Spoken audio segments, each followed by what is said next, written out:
In 3, Cox Cable San Diego presents the North American Soccer League Championship Finals. Tonight, the San Diego Sockers meet the New York Cosmos. Tonight's game is brought to you in part by College Grove Center, San Diego Precast, Donna Maria's Mexican Restaurant, Kohl's Carpets, Chinaland, Food Basket, Willie's Pies of Texas, United Publishers, Soledad Franco's Restaurant, San Diego Trust and Savings Bank, The Village Inn Restaurant, Western Transmission, San Diego Saab, the IVAC Medical Group, Monarch Limousines, Auto and Truck Trader, and by San Diego Rattan. So I think this is going to be a very, very exciting game. And the way the Sockers are playing, I can see nothing but good things for the Sockers in this game. We'd like to welcome our viewers on Cox Cable Channel 21, this game being simulcast live, a special broadcast here on KOGO and Cox 21.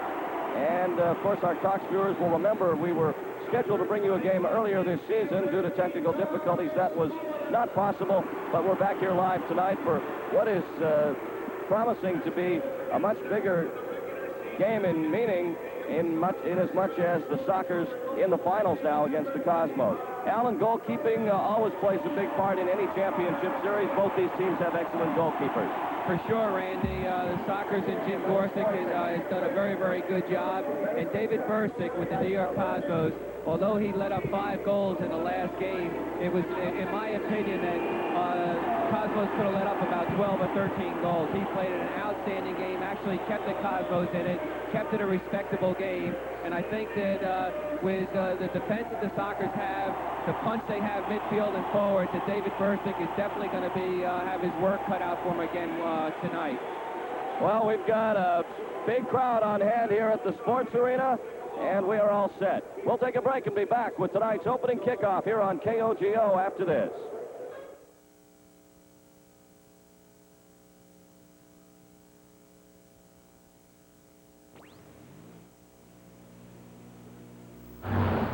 Last year, for the second year running, every Saab sent to America sold out.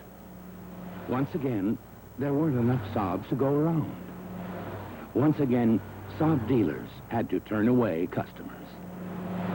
So this year, reserve your Saab early. History has a way of repeating itself. See the new 84 Saabs at Spence Motorsports, San Diego Saab, 1276 University. Our soft friend from New Zealand provides natural wool fiber for our carpets. Kohl's Carpets is the place to buy wool in San Diego. We stock a huge inventory of imported wool broadloom at exceptional values. Top designers bring their clients to Kohl's and select from rolls, not just samples of the latest European wool fashions. Experience the soft Moroccan desert tones of white, oatmeal, and gray. There are wool Berbers, heavy knot weaves, and Scandinavian textures on sale starting at $19.95 a yard, installed now at Kohl's Carpets. Imagine a city unlocked by a single key, the key to borrowing the money you need to build for the future, a key that works as a credit card and fits the city's largest network of automated teller machines so you can get cash and do banking almost anywhere. The key is 724 Banking from San Diego Trust. The city is San Diego. The time is now. Can you imagine? We can. San Diego Trust and Savings Bank. The ageless beauty of rattan furniture, the specialty of San Diego rattan for over a quarter of a century. Furniture for every room in your home. A fine selection in living room sets. A wide variety of dining sets, including popular glass top tables and much more.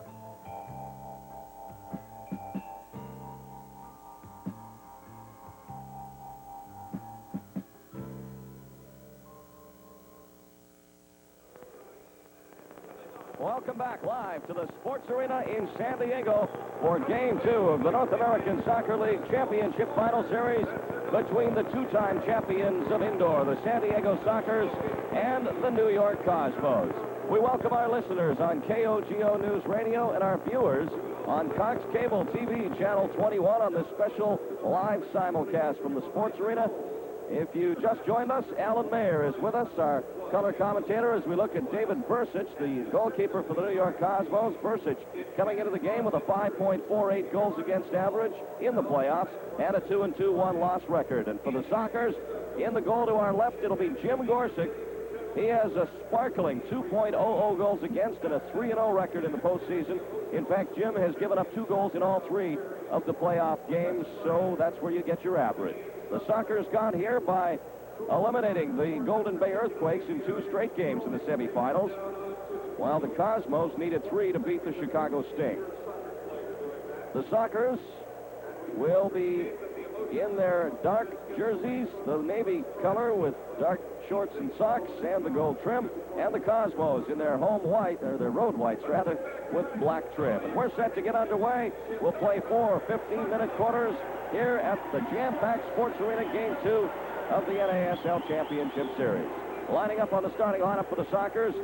At forward, Julie B., the midfielders, Kaz Dana and Gene Wilrich, the defenders, Jerry O'Kane and Martin Donnelly. And for the Cosmos on the starting line, up front is Steve Boyers with midfielders Jerry Gray and Stan Terlecki in the back line of Carmine Marcantonio and Rafik Kozic.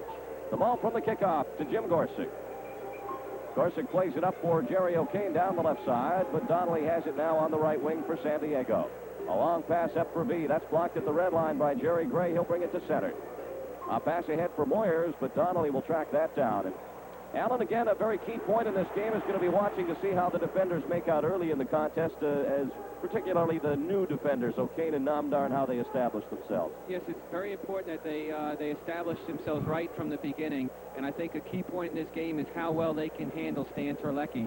In my opinion, Stan Terlecki will be the catalyst of this team, and he is the catalyst of the team. And if we can stop Terlecki like we did in the first game, I think that we'll be okay for the game. Jerry Gray with possession for New York. He has it on the center line, playing it up the wing for Terlecki. Last year with the Pittsburgh Spirit indoors. His shot nearly gets behind Gorsick. Jimmy blocks it out and carries it now to the perimeter of the penalty area. We're just underway live from the Sports Arena here on KOGO and Cox Cable Channel 21. Dana from midfield, playing it back for O'Kane. And now Donnelly will start it out from his right defensive position. His attempt to pass is blocked by Moyers, but he lays it off to O'Kane. He charges up the left wing, Terlecki trailing. O'Kane's shot right at goal, and Bursich with the save. The distribution back into midfield for Moyers. He's got a lot of people to beat. Crow is there, and his shot gets by Kevin, but Gorsick handles it as Guy Newman comes out to test that left leg on his first shift of the game. Now Wilrich the other way for San Diego. Good moves, but it's taken away by DiBernardo on a good clearing attempt. And Jerry Gray has it and centers it now for Alan Green. Green did not play in Game 1 with an injury, but he's back here tonight to help this Cosmo attack. That time it's broken up. DiBernardo will send it back into the San Diego zone from center. Guy Newman digs it out of the corner, playing it up for Dana. Dana with 2 goals in Game 1.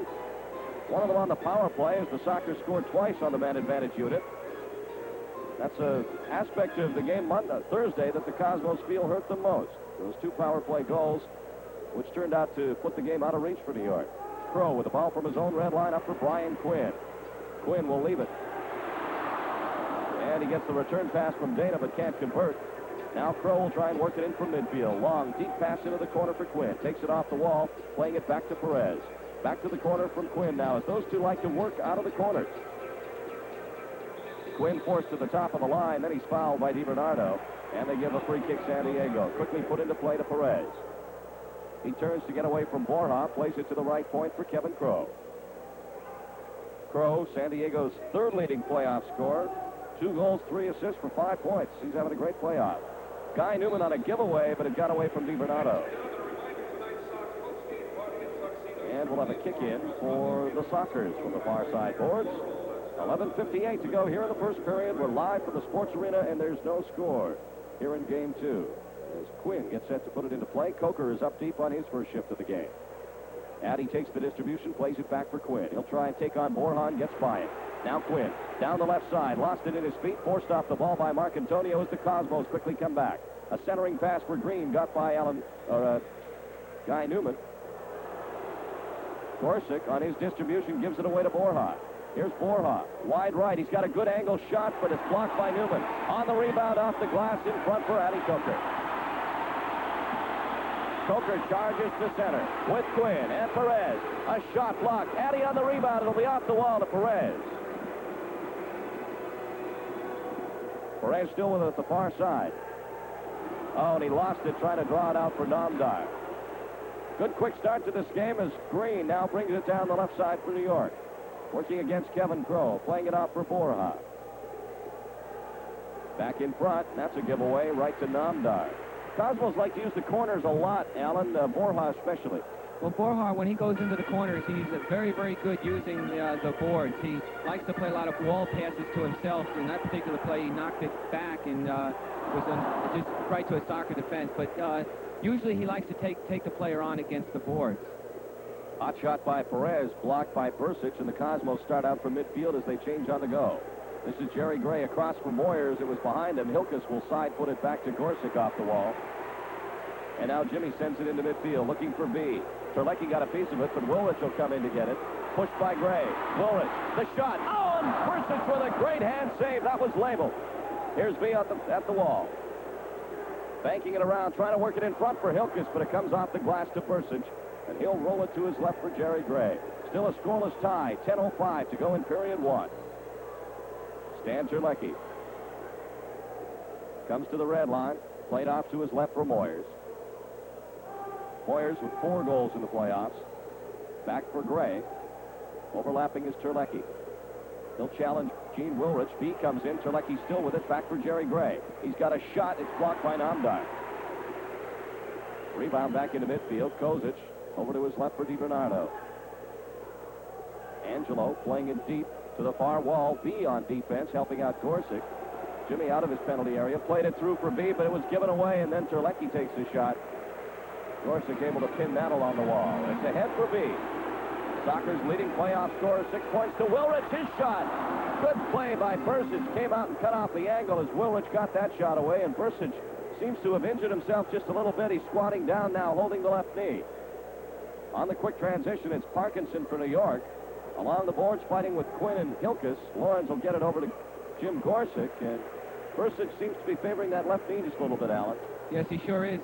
When he came out on a sliding tackle on Gene Willis, did very well by getting the ball, but his left knee, behind the knee, is hurting him, and that would be a big blow for the New York Cosmos because he's done a great job for him. A chance for Quinn in front. It's cleared back for Bursic. He nearly lost control of that. Now he'll send it upfield for Moyers. Good head ball by Moyers. Then he cuts it back of O'Grain. Now to Borja. 2 Cosmos in the zone. Now a third and now a fourth. DiBernardo in front for Moyers. Shoots it. Deflected. Gorsic with the save.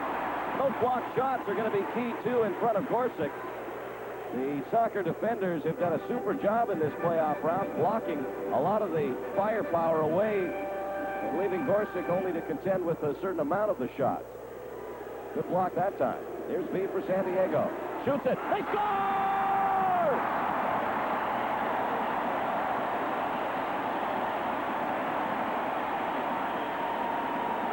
Great goal by Kaz Dana. Julie B on the top of the key there. Kicked it as hard as he could to the left side. Kaz Dana just redirected the ball into the goal. Just a fabulous play by Kaz Dana. As Kazzy is an old pro. A lot of players might have just swung hard at the ball, but he just put his foot, placed it squarely on the ball, and directed it into the back of the net. And the score with 8:08 to go here in the first period on the Video Library scoreboard. It's the Sockers 1 and the New York Cosmos nothing. Now at Cole's Carpets. Imagine a city unlocked by a single key, the key to borrowing the money you need to build for the future. A key that works as a credit card and fits the city's largest network of automated teller machines so you can get cash and do banking almost anywhere. The key is 724 Banking from San Diego Trust. The city is San Diego. The time is now. Can you imagine? We can. San Diego Trust and Savings Bank. We're back at the Sports Arena. Sockers with a 1-0 lead. Borja taking it down the left wing for New York. Cut off the play by Dana. And Kazzy will dig it out for San Diego. He's got the game's only goal. Down the field with B and Quinn. Quinn shoots it way off the wall wide. Now Terlecki. Up along the wing for Borja. Chico Borja's shot goes wide off the wall. The rebound coming down for Quinn. Marcantonio going in as well, but O'Kane with the dangerous kick knocks it out of play. And we will have New York possession to the right of Jim Gorsuch. The game's first goal, Dana with his 4th of the playoffs. B gets the assist at 6:52 as the Sockers take the 1-0 lead here. We have 6:56 to go in the first period of play, and that was a perfect example of great vision by both B and Dana. So Gray now will get set for what will be a kick in New York to the right of Jim Gorsuch. Although Cassie Dana will get credit for that goal, it was really made by Julie V, who did a great move on top of the box and knocked it to the far post. And we're just waiting for New York Television, who are in a break. Whenever you see the pauses, it's very often for TV. This game being televised live to the New York area on Sports Channel with Bob Lee handling the play-by-play from ESPN and veteran soccer commentator Seamus Mallon doing the color back to New York. Cosmo's trying to work it around. A shot taken by Kozic. Gorsuch again doing a fine job to block it off along the wall, and now he'll lob it downfield.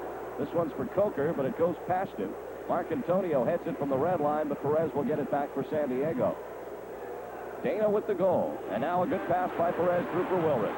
He brings it across the line, shoots it wide as Bursic goes down. Big rebound, Guy Newman missing it, and here comes a 3-on-1 Cosmo attack. Wilrich hurrying back on defense. He'll bring down the New York player Parkinson. And let's see, we've got a substitution by Ron Newman, and that negates the quick start by the New York Cosmos. So a kick-in coming up for New York. 6:14 to go here in our first period, live on KOGO and Cox Cable Channel 21. Andrew Parkinson back for Jerry Gray.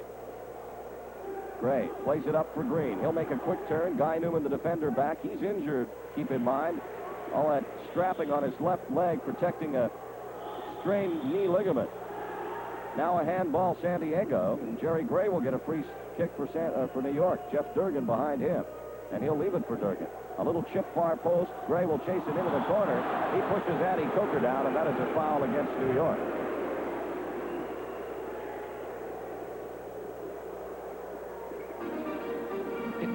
Gary Gray went in very, very hard against Addy Coker into the boards, knocked him down, and Addy fell down appealing to try to get a 2-minute penalty, but the referee was right there and called it just a regular foul. Perez now for San Diego. Back heel pass to Wilrich. He'll send it into the corner for Coker. Addy tried to dig it out with DiBernardo watching closely, and DiBernardo will get the best of him and bring it back the other way for the Sockers. Wilrich trying to hold up DiBernardo. Can't. Now Parkinson plays it back for Durgan. 1-0, San Diego leading here in Game 2 of the NASL Best of 5 Championship Series. After tonight, the series moves back to New York for Game 3 on Wednesday night. Here's DiBernardo, wide to his right for Terlecki. Shot off the wall. In front, Green, a drive, just missed the far side, and it's kicked out for a corner kick. 5:02 to go here in the first period on the Video Library scoreboard. Sockers 1, Cosmos 0.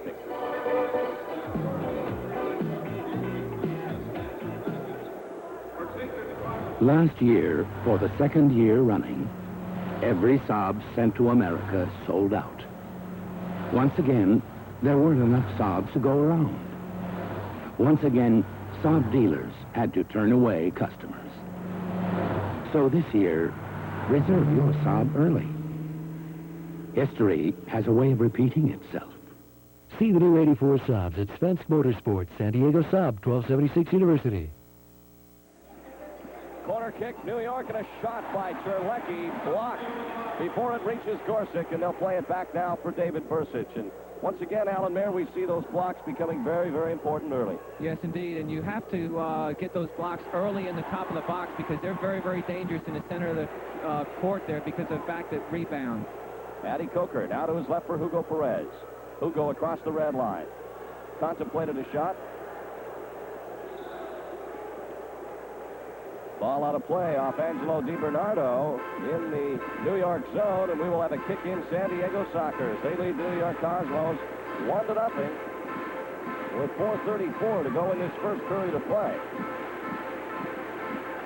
Game 1 saw New York score first, and this year when they scored first, they were 13-3. This time San Diego scores first. Donnelly playing the ball to the top of the box for Hilkes. He tried to find the handle but couldn't. Now Marcantonio and Hilkes battle along the corner. And the foul against San Diego. Bursic with the ball.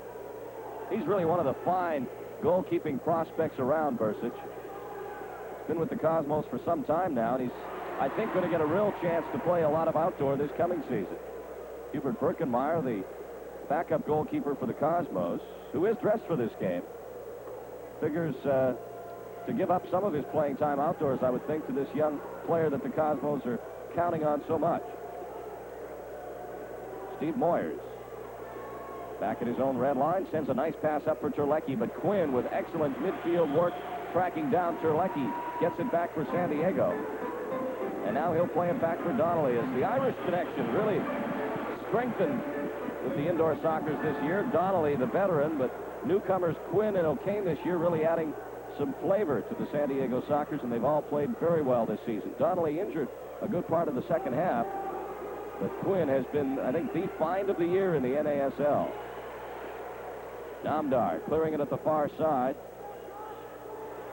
Now here's Moyers scoring. Ball came in from Marcantonio. It bounced in front of Gorsuch, and Moyers gets the goal.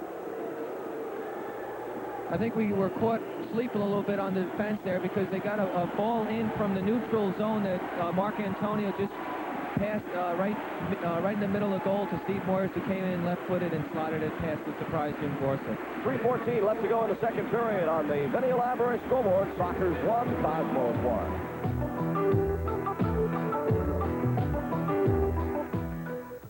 The ageless beauty of rattan furniture, the specialty of San Diego rattan for over a quarter of a century.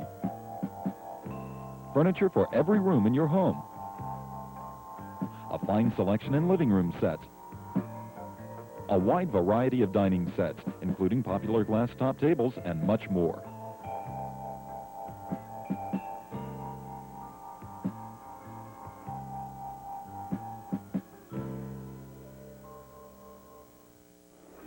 .3:14 to go now in the first period. It's a 1-1 tie. Moyers gets his fifth of the playoffs from Marcantonio at 11:46. From the kickoff, it's Kaz Dana. Bring it back out to the slot area. Playing it over to the right wing for Namdar. Cha-Cha leaving it for Wilrich. He's forced off the ball by Moyers, and New York will bring it back.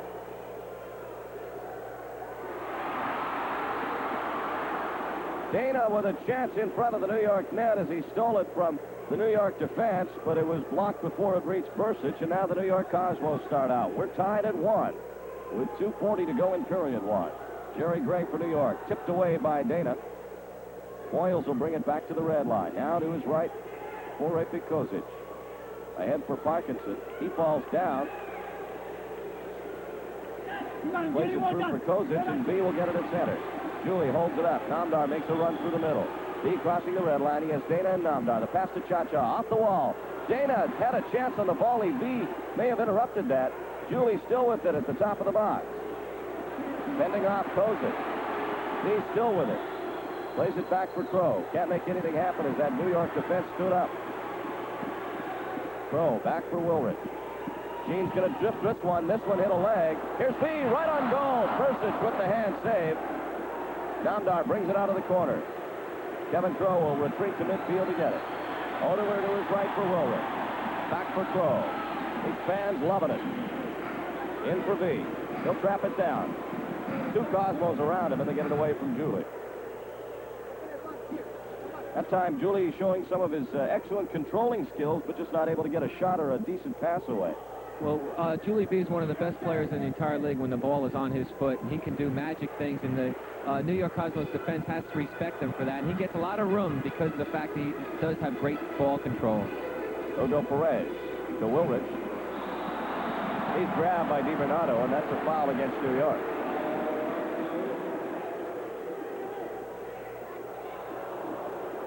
DiBernardo just grabbing onto Gene as he went by.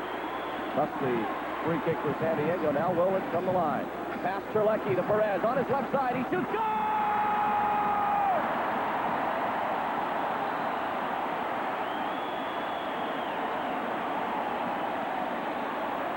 Randy, you put the ball on Hugo Perez's left peg, and anywhere he has such a hard shot, he put the ball right through the legs of David Bursick, who went down to the ground. But when Hugo Perez gets it on his left peg, he really has a heck of a good shot. He took a nice little pass from Gene Willards and made no mistake on the top of the box, put it right past Dave Bursick. So it's a 2-1 lead as the Sockers get one late here in period one from Hugo Perez. And the moment we saw it on that left wing and with some space for Hugo, it was as good as in, because his left shot may be the hardest in the league right now. Here's Perez again up at the red line with under a minute in the period. Sockers out to an electrifying 2-1 lead on two lovely goals. Brian Quinn at the red line for San Diego. Runs by DiBernardo to the wall, banks it off for Coker in front, but that's tracked down. Perez with his second of the playoffs. Wilrich gets the assist in 14:01.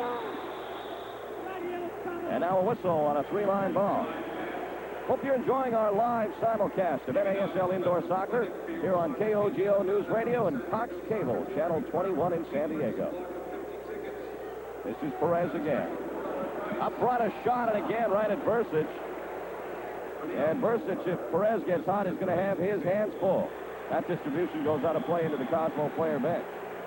That was a very important goal, not only for San Diego Sockers, but Hugo Perez, because he hasn't been scoring as much as he would like to, and I'm sure that with that goal, it's going to increase his confidence. And when a player his ability gets his confidence raised, you'll see a lot of magical things from him. Here come New York. Chico Borja over to Stan Terlecki. His shot blocked by Gorsuch, who went down. Rebound in front, and Chilio grabbed that away from Alan Green, who came crashing in, and they'll give a foul against New York as Green came in a little late. Well, that's what happens when you've got a hot goalie like Jim Gorsuch.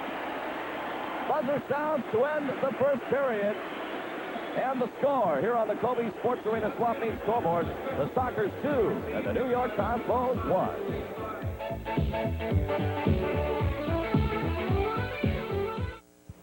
Donna Maria's Mexican restaurant is family-owned and operated. Donna Maria's is open 7 days a week from 6:30 in the morning until 3 a.m. The outstanding menu includes a full-day schedule featuring breakfast, lunch, and dinner items. Enjoy the variety of food at Donna Maria's with every meal prepared using old family recipes. The Sockers' own Vidal Fernandez and many of the other players frequent Donna Maria's. Whether you dine on the patio or in the main dining room, look for Donna Maria's terrific daily specials. Donna Maria's at 850 West Mission Bay Drive. I'm Stephanie Edwards, taking a close-up look at Food Basket produce.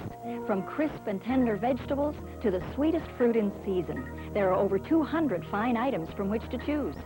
And Food Basket's produce experts are always on hand to help you pick out exactly what you need. In fact, Food Basket is so sure you'll love their farm fresh produce, they even guarantee it. So if you're someone who takes a good close look at the produce you buy, you'll discover more than lower prices at Food Basket. Last year, for the second year running, every Saab sent to America sold out. Once again, there weren't enough Saabs to go around. Once again, Saab dealers had to turn away customers. So this year, reserve your Saab early. History has a way of repeating itself. See the new 84 Saabs at Spence Motorsports, San Diego Saab, 1276 University. We're back at the Sports Arena, and nobody has scored, at least none of the soccer players, but a little youngster who can't be more than about 2 or 3 years old, just old enough to walk, has just scored a goal in a shoot-on-goal contest here, and the fans are loving it. It's 2-1. The Sockers leading the Cosmos, Castana, and Hugo Perez with the 2 San Diego goals, Moyers for New York. There's the little youngster as we watch him walk back to collect his free soccer ball. Our second period is coming up. We'll be back after this.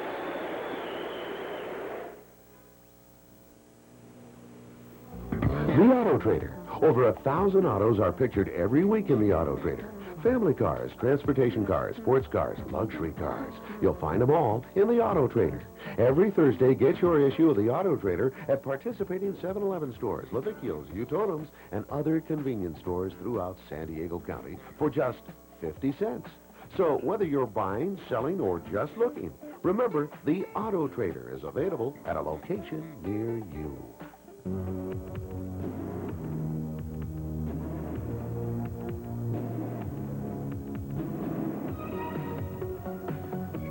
We're the other guys. United Yellow Pages and proud of it. You already use our book, San Diego. We're the other local book. You know the bright yellow book with the big walking fingers. We're the other guys. United Yellow Pages and proud of it. The ageless beauty of rattan furniture, the specialty of San Diego rattan for over a quarter of a century. Furniture for every room in your home. A fine selection in living room sets. A wide variety of dining sets, including popular glass top tables and much more.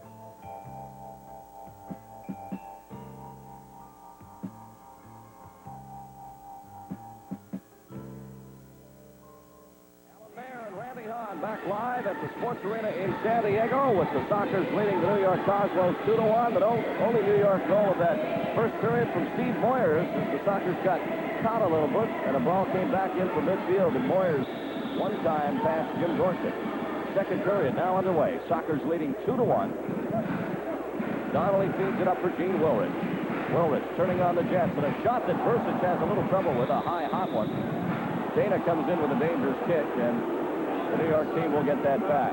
Sockers have two great shooters as far as hard shots go in Perez and Wilrich out there, Alan. And with Perez so good on the left side and Gene so strong on the right side, Mr. Bursic has got his hands full. Yeah, it makes for a very good balance to the team. Bursic has to watch out for both sides because, as you say, they both have possessed tremendous shots.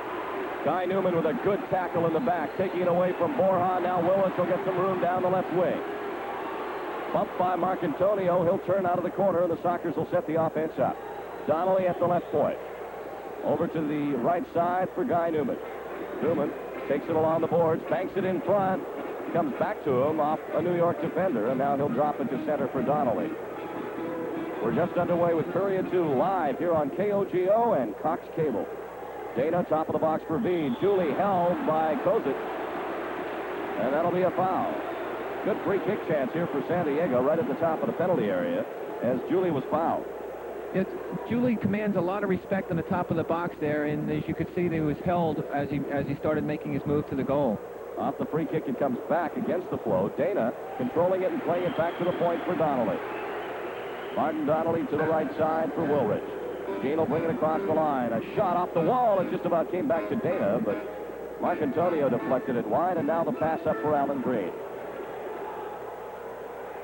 Green across the line. Newman backing up on defense. Green pushes it for Borja. Right through the legs of Parkinson, who had an open side of the goal, but I don't think he ever saw the ball until it went by him. Now Green out of the corner once more. Marcantonio eludes Julie V with a pass to Kozic. Now Kozic will take on V, and that time he doesn't beat him. Played back in front for Borja. Borja trying to get it away from Donnelly over to Parkinson. He miskicks it. Donnelly clearing it back for Gorsuch. That one rolled toward an open side, but Jimmy closed it up. And now Donnelly will bring it back into play out of the San Diego zone. Both teams changing on the go. Sockers with a 2-1 lead. We've played 2 minutes in this second period. Quinn and Terlecki bump. Bryan trying to work it out from the red line, but it comes to Moyers at center. Quinn gets it back on a steal. He's with Matty Coker. Quinn shoots. Versus the save. Caught it between his legs. Very good save there by David Bursic as Quinn came right down the center of the field, had a lot of angle to shoot at, and Bursic went down. He was very lucky and very fortunate enough to trap the ball in the leg. Here's Coker again on another steal for San Diego. To Hilkes. In front, and Verdurgan missed it. Nobody there for San Diego, but nice ball by Lawrence Hilkes. I tell you, Randy, David Bursic is still, his left knee is still hurting him as he's rubbing it constantly as he's playing. His distribution for Moyers, picked up by Crow. And now the Sockers' blonde-haired defender from San Diego State will bring it upfield. Now he's challenged by Terlecki, plays it back for Gorsuch. Jimmy misplayed it, but then feeds it to Namdar. Cha-cha back across for Crow as the Sockers play very good tactical soccer there to work it out of their zone. In for Hilkes. Lawrence with a bad left knee, slips it through the legs of a defender for Coker. But it's intercepted, and Borja has it now for New York. Over to DiBernardo. Back for Chico Borja, who's their leading scorer in the playoffs. 8 points going into this game. A ball for DiBernardo. Off the wall, right on goal. Gorsuch with a save. Quinn at the side of the goal. Here's Terlecki a drive. That's blocked by Crow. And it's Namdar bringing it out of the zone. Terlecki completely fanned on that shot. You don't see him doing that too much, and if that's an indication on things to come to him, Sockers are look to be in good shape. Well, he did not play well in game one. In fact, he disappeared, and Sam Terlecki will do that on the road sometimes. He is not the best road player. Namdar now, as Coker was fouled, but they ruled the play go on. Namdar back for Addy. His drive, goal! Addy Coker! It's 3-1. Just a great goal by Addy. A lot of power into his shot. Took it to the top of the key, right-footed from way out, and put it right into the far corner where David Bursick is struggling with his left knee. Could not get down in time, but a little chip pass over to from Shata Namdar to Addy Coker to the back of the net, and I believe we might be seeing a goalkeeper change here, Randy, because Bursick is struggling to go laterally, and when your knee goes, a lot of your lateral movement goes. 10:58 to go here in the second period on the Video Library scoreboard. It's the Sockers 3 and the Cosmos 1.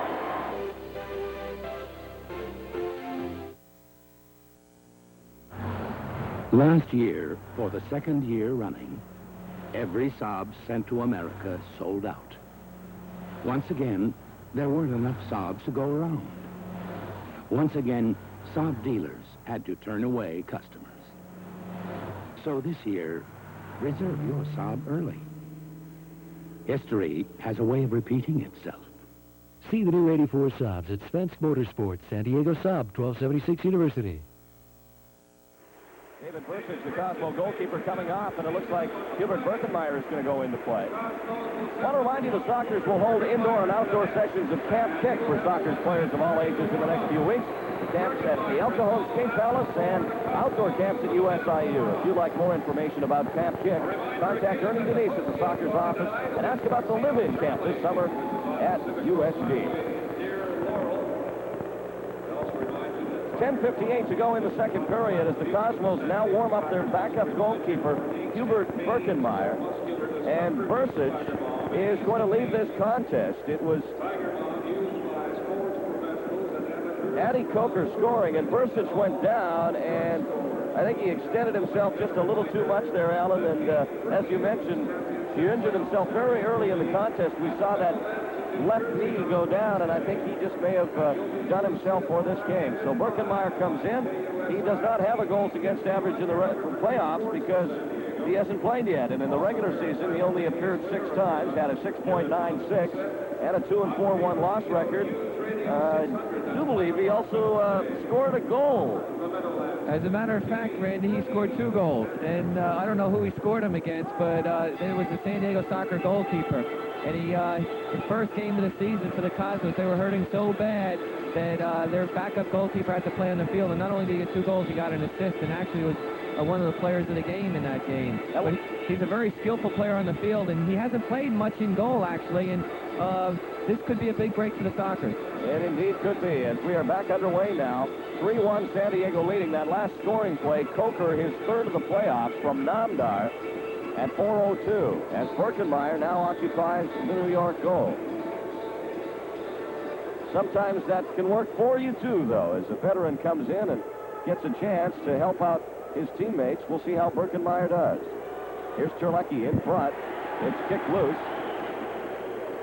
Off the wall, and Terlecki will lay it down now for Durgett. Jeff Durgett.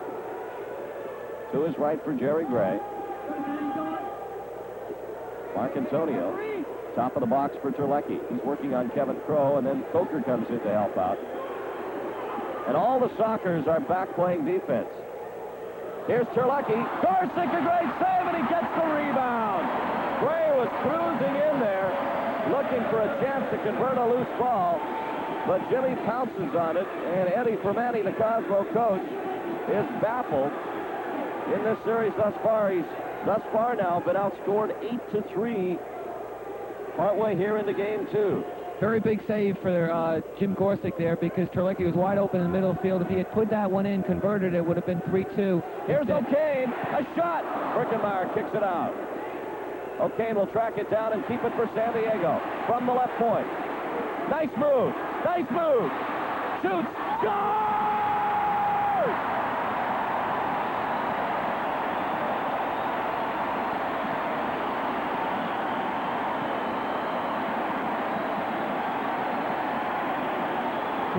Great movement by Jerry O'Kane. He went left, lost the defender. Another defender came on him, went another move to the left and took a shot and went through Hubert Birkenmeyer, and Jerry O'Kane putting it in with his left foot, very tough. Again, going to his left 2 times and made no mistake and put it in the back of the net. And an absolutely fantastic goal by Jerry O'Kane and a big goal for the San Diego Sockers. That makes it 4-1. We have 9:31 to go in the second period. And Jerry O'Kane gets his first goal of the postseason, unassisted at 5:29. And what a set of moves O'Kane showed us to beat Hubert Birkenmeyer. You will not see too many better moves than that, Randy, to set up a goal. Just a tremendous individual effort by Jerry O'Kane. Now Rafik Kozic playing it back for DiBernardo.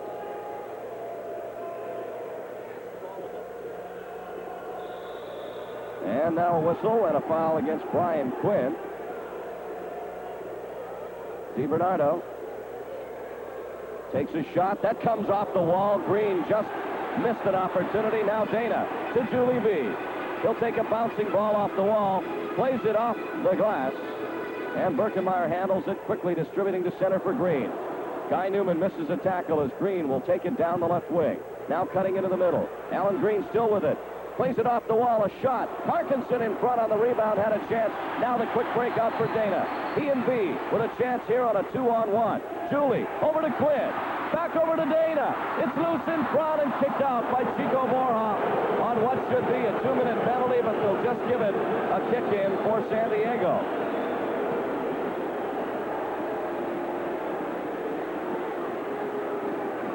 Yeah, there was a... Sockers are arguing that it should have been 2 minutes, and Randy, it should have been, because the Sockers were on a counterattack. They had all the momentum going forward, and the only way that Chicago's defense could have stopped it was by knocking it out of bounds. Quinn to Dana, who just missed an open net. Guy Newman now with a good chance in the zone. To Quinn. He scores!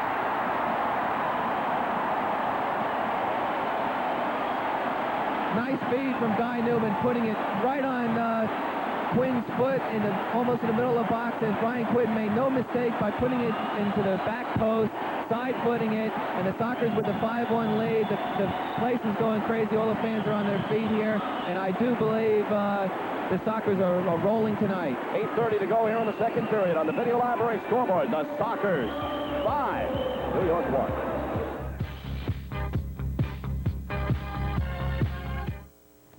Imagine leaving the theater, your office, or even the airport and having your car waiting at the front door. It can happen to you by simply calling Monarch Limousine Service. Monarch limousines are at your disposal 24 hours a day, ready to whisk you an affordable luxury to the destination of your choice. If it's business, a night on the town, or just a shopping spree, the finest limousine service for America's finest city awaits you. Monarch Limousine, 281-8287, the driving force behind San Diego. It's now 5-1 San Diego. They're coming so quick here, we got to bring you up to date. Brian Quinn with his first of the playoffs. Guy Newman with the big assist at 6:30. And Birkenmeyer comes in and quickly has 2 goals scored on him. Back underway now, and Guy Newman gets called for fouling Moyers.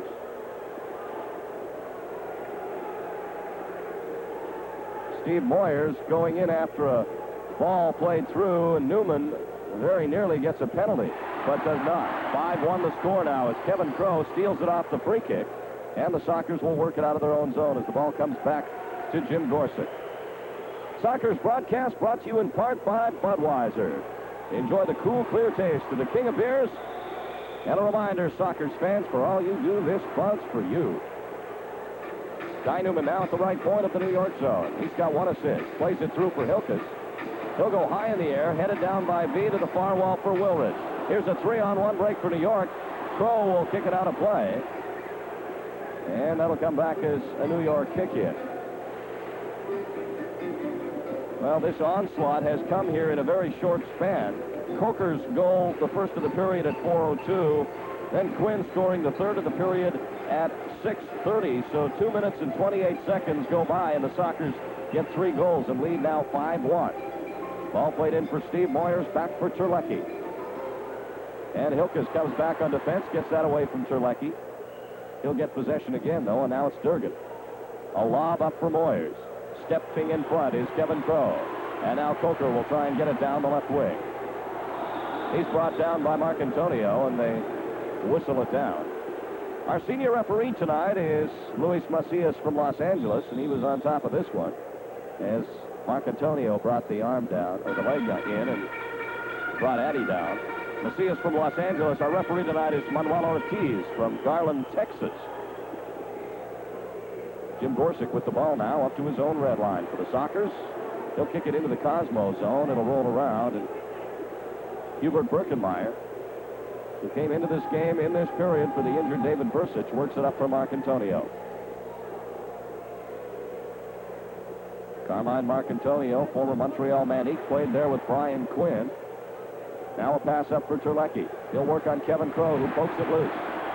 The fans loving this defense the Sockers are putting on, and Terlecki grabs onto Crow in some frustration.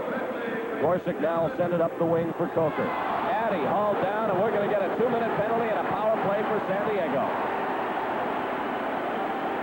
Addy Coker took a good distribution from Jimmy Gorsick down the right wing, and Mark Antonio was beaten by Addy Coker as he was going down the wing and just put his foot in there, trapped Addy's in between his 2 feet legs there, and Addy went down to the turf for the first power play situation of the game tonight.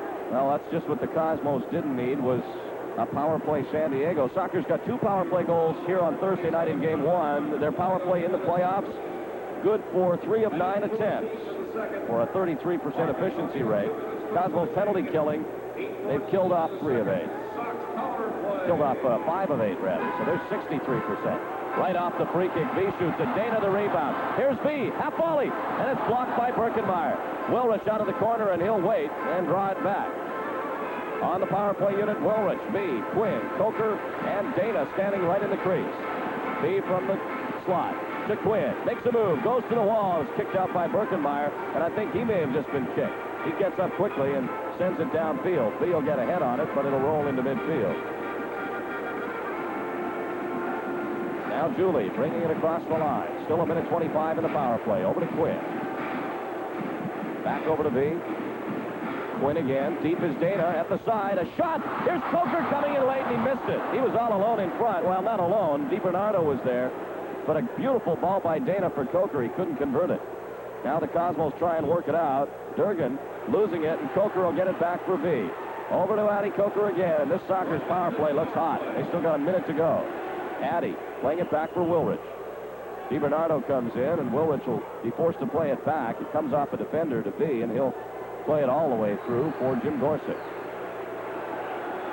5-1 Sockers lead, and they're on a power play. We're in the second period. V. Over to Wilrich.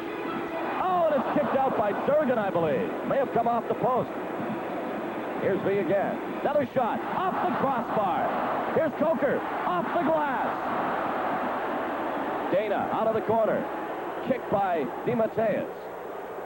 And DiBernardo comes in and finally works it out to center as the Sockers hit a post, a crossbar, and the glass high.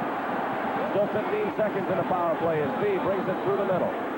Takes a shot. DiBernardo the save. Quinn contemplates a volley, then takes it, and it's in the seats. Well, Randy, Sockers had about at least 7 or 8 great chances to score in that series.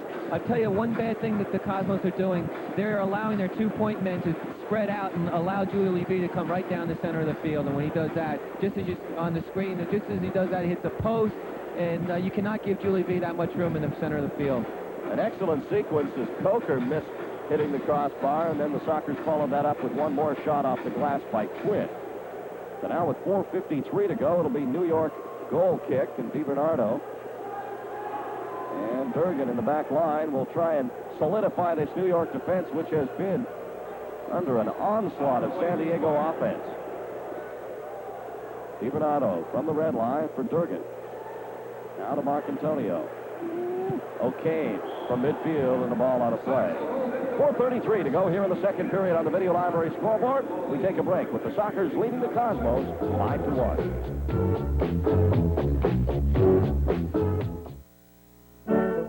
It isn't easy to buy a Saab. Other cars promise the reassurance of status, or the security of practicality, or the panache of performance. Yet for all those who find it far easier to follow the wisdom of the crowd, there are a growing number willing to follow their own wisdom. See the new 84 Saabs at Spence Motorsports, San Diego Saab, 1276 University.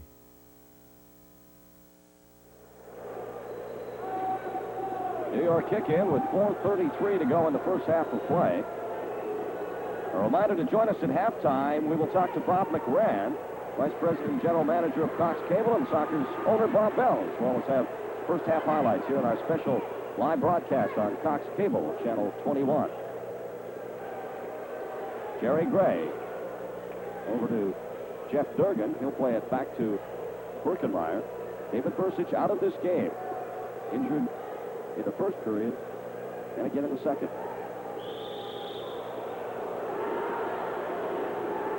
Kick in New York from the San Diego red line. Carmine Marcantonio from the left point. Moving in on Jerry O'Kane. Plays it to his left for Gray. Gray, far post for Alan Green. He takes the care of off the wall. In front, Marcantonio steps on it to Gray. In came Jerry O'Kane. Broke that up. Loose at the side. Gray gets it again. In front for Marcantonio. Back to Gray. That's tipped wide. Here's Gray with a shot that goes off a leg. Still at the side. Green trying to scissor kick it in, but to no avail. Hilkes was interrupting a little bit, and Gorsuch had an easy save. Now Donnelly down the left side for O'Kane. Perez rushes into the zone. O'Kane looks for B at the far post, but a defender closed the gap. Now O'Kane from the top of the box again. Working on Durgan. Makes a nice move. O'Kane shooting just off the post. O'Kane has really shown us some moves, and again there he took a defender right out of the play. Alan Green losing it to Quinn. B is in the zone. Back comes Perez. Quinn goes around Marcantonio. Out of the corner now. He'll work it back for Hugo Perez. Perez across the field for Guy Newman. 2:50 to go in the half. 5-1. Sockers leading. We're live in San Diego at the Sports Arena. Here's Perez. A shot. Birkenmeyer with a big hand save on another rocket by Hugo, who is really showing us his left foot tonight. Randy, there's a player on the Cosmo bench who hasn't appeared today, in Vulovic, who's one of their leading scorers, and it's a question on why he's not out on the field. That is a question, because Vujovic, going into this game in the playoffs, had 1 goal and 2 assists. In the regular season, he was one of their top point man when he wasn't hurt. Donnelly, side of his own goal, up the right wing now for Guy Newman. It may just be that Eddie Permani has benched him because of what he might have felt was poor play in game 1. Here's Perez. A shot, and Birkenmeyer with a save, and he's busy. Rebound to Jerry Gray. He'll lose it to V. Julie out of the corner. Perez tries to sneak it into the far post as the Sockers are all over the New York zone. Terlecki now from center. V coming back on defense, but Terlecki gets away from it. Still with it. Can he get a shot? No. Terlecki came down the front of the goal there with no support at all from the Cosmos. They're just laying back, and they were 4 defenders in the Sockers. The Sockers are just playing tremendous soccer right now, both offensively and defensively. Donnelly tries to send one into the New York zone, but they will bring it back, claiming it was either a 3-line ball or a foul. Season tickets for some hot fun in the summertime. The Sockers NASL outdoor season are now on sale daily at the Sports Arena box office, or at the Sockers box office, rather, at the stadium at Gate 8. Season tickets reduced this year to just $72 for adults. That's for the whole 12-game schedule. And only $48 for juniors, seniors, and military. Outdoor season tickets for Sockers summer action at the stadium. Still a minute 23 to go in this first half. Sockers in a commanding 5-1 lead, and Julie B is fouled, and San Diego will get possession once more from a free kick as DiBernardo acknowledges the foul. B on the distribution to Hugo Perez in midfield. He and Terlecki get tangled up a little bit. The New York player comes up with it. Now it's DiBernardo out of the back. A pass ahead, blocked by Namdar. Here's the Sockers 3-on-2. Perez with Woolridge and B. Hugo right up the middle. To Woolridge at the side. And Woolridge gave it away. Quickly, Terlecki storms back with Moyers and Borja. Borja shoots and it goes off Namdar in the seat for a corner kick, New York. You can see right there, Randy, how the Sockers defense got back very quickly, and Chacha Namdar, who's usually a midfield forward player, was back there covering Stan Terlecki, and was able to deflect the ball over the net. Now the corner kick, Borja in front, and Kevin Crow just deflects it to Gorsuch. The distribution for Namdar, he's got Woolridge on the right side. A pass across, Birkenmeyer will come way out of the goal, chests it down, and gets it through to Moyers. Good skill by Moyers to flip it up over Dana's head, who was coming in from behind. Moyers, a very skillful player, and Alan, you can attest to that. You've played with him. Yes, I played with him with the California Surf. Not only is he got good skills, but he's very physical, very strong. DiBernardo out of the corner, off the wall to Terlecki, and he miskicks it again. And Terlecki has yet to find the groove. Dana finding a challenge from Borja. Now Borja's shot is blocked out by Namdar. And Chacha will play it up the wing for Dana. A shot as the buzzer sounds. And the Sockers have been awesome through this opening 30 minutes as they get a standing ovation from the crowd here at the Sports Arena.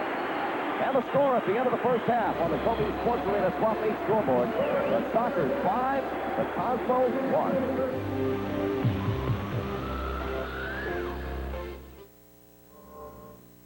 The Truck Trader, where more than 1,000 vehicles are pictured every week. Work trucks, sport trucks, vans, RVs, motorcycles, and a special section for boats. The Truck Trader costs just 50 cents, and a new issue is available every Thursday at participating 7-Eleven stores, Leficchio's, U-Totems, and other convenience stores. Over 500 locations in San Diego County. So whether you're looking for a vehicle or selling your vehicle, remember the Truck Trader is available at a location near you. Donna Maria's Mexican restaurant is family-owned and operated. Donna Maria's is open 7 days a week from 6:30 in the morning until 3 a.m. The outstanding menu includes a full-day schedule featuring breakfast, lunch, and dinner items. Enjoy the variety of food at Donna Maria's with every meal prepared using old family recipes. The Sockers' own Fidel Fernandez and many of the other players frequent Donna Maria's. Whether you dine on the patio or in the main dining room, look for Donna Maria's terrific daily specials. Donna Maria's at 850 West Mission Bay Drive. IVAC is growing. As a leader in the medical instrumentation industry, we need special people. People to help improve the quality of life. We may have a place for you in engineering, manufacturing, or marketing. The opportunities are unlimited. Let IVAC's success be yours.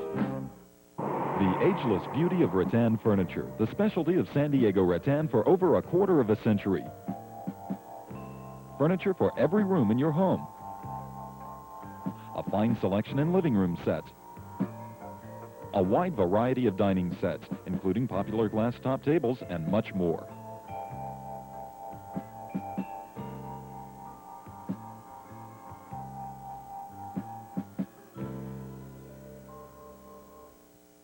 Welcome back live to the Sports Arena in San Diego and our special live broadcast of the San Diego Sockers in the NASL Championships against the New York Cosmos here on Cox Cable Channel 21. I'm Randy Hahn. We are live at the Sports Arena. What a first half. The Sockers leading 5-1, and I'm very happy to have with me Sockers majority owner, Mr. Bob Bell, to my immediate left, and to my far left, Mr. Bob McCran, the Vice President and General Manager of Cox Cable. First of all, Bob McCran, what a first half. You must be just beaming about this being here on Cox Cable. Fantastic. We couldn't have picked a better game to do it. And, Bob, congratulations so far. They look absolutely awesome. Bob, you can't do anything but agree with the first half being very exciting. Awesome. I mean, we look awesome. I just hope we can continue.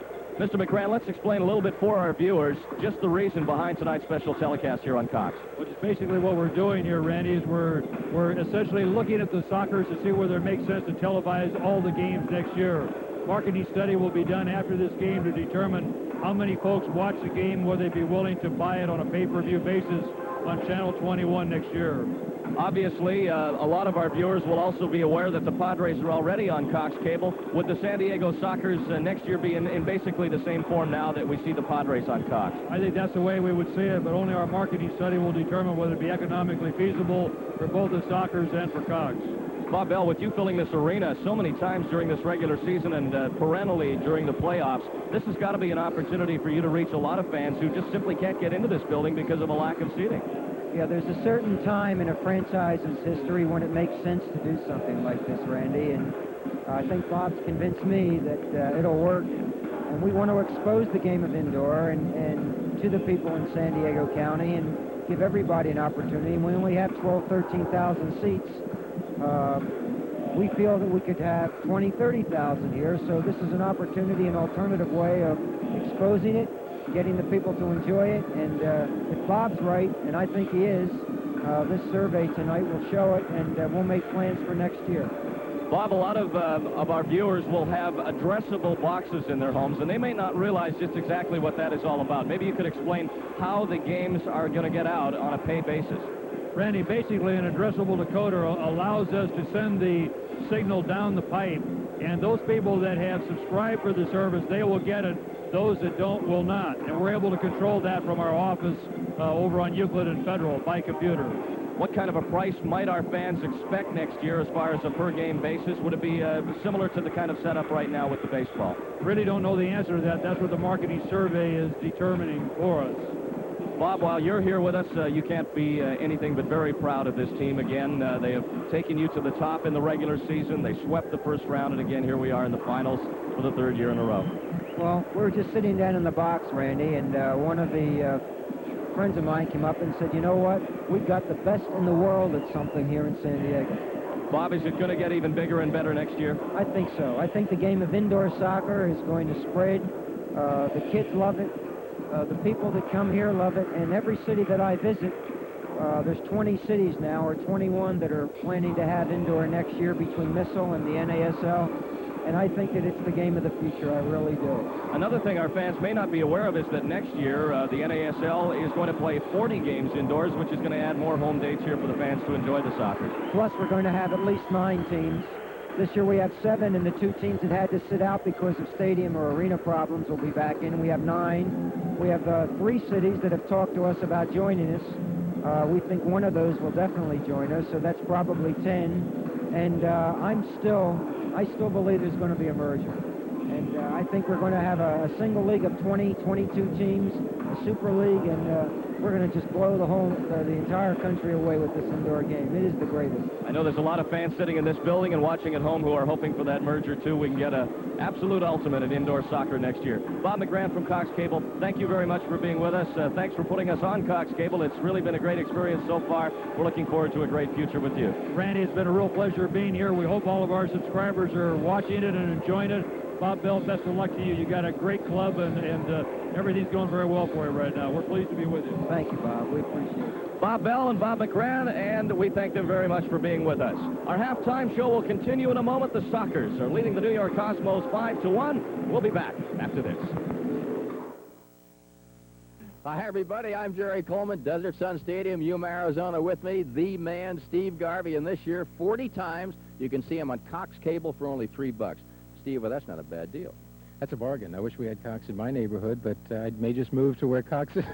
But it's going to be a great season, and especially for Cox bringing baseball to people of San Diego. Let's see if you can go the whole year this year, will you please, and no injuries. Dial 262-1122 for all the action. You can see it for only $3 a game. What a bargain. Come out to College Grove Center on Saturday, April 14th from 1 to 3 p.m. and take part in a soccer clinic sponsored by the San Diego Sockers.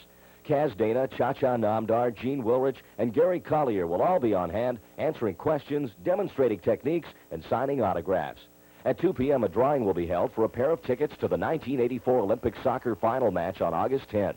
Pick up your entry blank from any College Grove Center merchant. 1 entry per person, no purchase required. College Grove Center at Highway 94 and College Avenue. Chinaland Restaurant, located on Midway Drive near Rosecrans, features an outstanding menu including the best of Chinese and Cantonese-style food. Chinaland, an important part of San Diego's fine dining since 1950, continues to provide great food at reasonable family prices. Chinaland, located 2 blocks from the arena, also has a cocktail lounge featuring tasty tropical drinks. Chinaland also accepts takeout orders by calling 224-2862. Chinaland, for the finest in Cantonese dining. What would happen if you took cars right off the showroom floor and raced them? No souped-up engines, no customized bodies. On June 20th, 1980, such a race took place. For once, a realistic test of performance between cars you can actually own. And guess what finished first? Ahead of 2 Porsches and 10 other sports cars. A roomy, dependable Saab turbo sedan. See the new 1983 Saabs at Svenska Motorsports, San Diego Saab, 1276 University Avenue. Randy Hahn back at the Sports Arena in San Diego. We're live here on Cox Cable Channel 121. The Sockers are leading the New York Cosmos 5-1. And it has just been an awesome display by the San Diego team here in Game 2. Game 3 back in New York on Wednesday night when conceivably the Sockers could really wrap this whole thing up. In fact, Game 4 as well scheduled for New York if necessary on Thursday night. We'll be back with some highlights in just a moment here. The Sockers leading the New York Cosmos 5-1.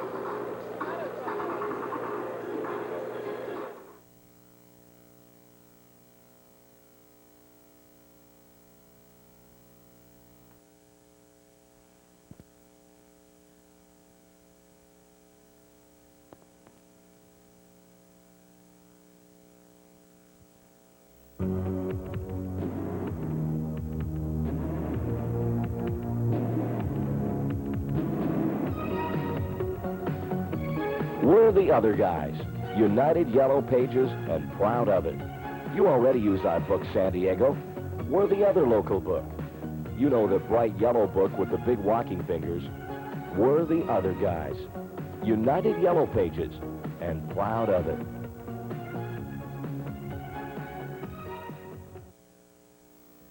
The Auto Trader. Over 1,000 autos are pictured every week in the Auto Trader.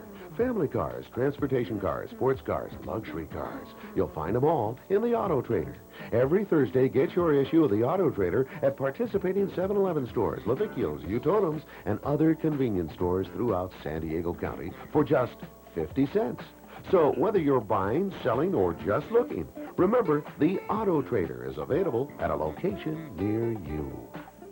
Soft Friend from New Zealand provides natural wool fiber for our carpets. Kohl's Carpets is the place to buy wool in San Diego. We stock a huge inventory of imported wool broadloom at exceptional values. Top designers bring their clients to Kohl's and select from rolls, not just samples of the latest European wool fashions. Experience the soft Moroccan desert tones of white, oatmeal, and gray. There are wool Berbers, heavy knot weaves, and Scandinavian textures on sale starting at $19.95 a yard, installed now at Kohl's Carpets. A city unlocked by a single key. The key to borrowing the money you need to build for the future. A key that works as a credit card and fits the city's largest network of automated teller machines so you can get cash and do banking almost anywhere. The key is 724 Banking from San Diego Trust. The city is San Diego. The time is now. Can you imagine? We can. San Diego Trust and Savings Bank.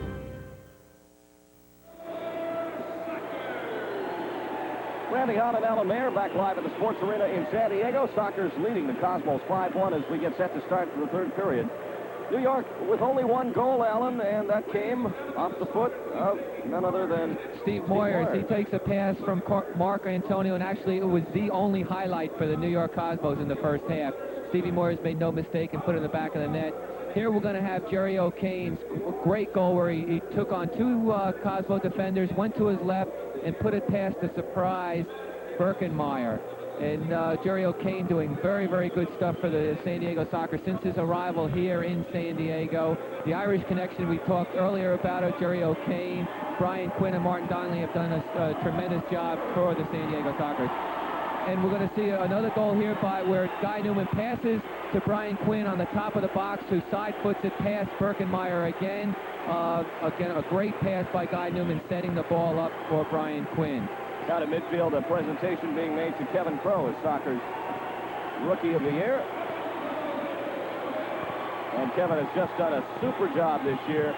He was a great rookie outdoors, finished runner-up in the Rookie of the Year voting in the NASL this past outdoor season, and now he is really developed Alan Mayer into one of the Sockers regulars, somebody they can actually depend on and not have to worry about rookie mistakes. For sure, Randy. He started off the indoor season very, very slowly and came on like unbelievable. He's probably one of the top defenders for the San Diego Sockers now. He has tremendous poise. He's got good quickness and tremendous strength as well. He reads the game tremendously for a rookie, and if there was one player deserving of that Rookie of the Year, it was definitely Kevin Crow's, hand down.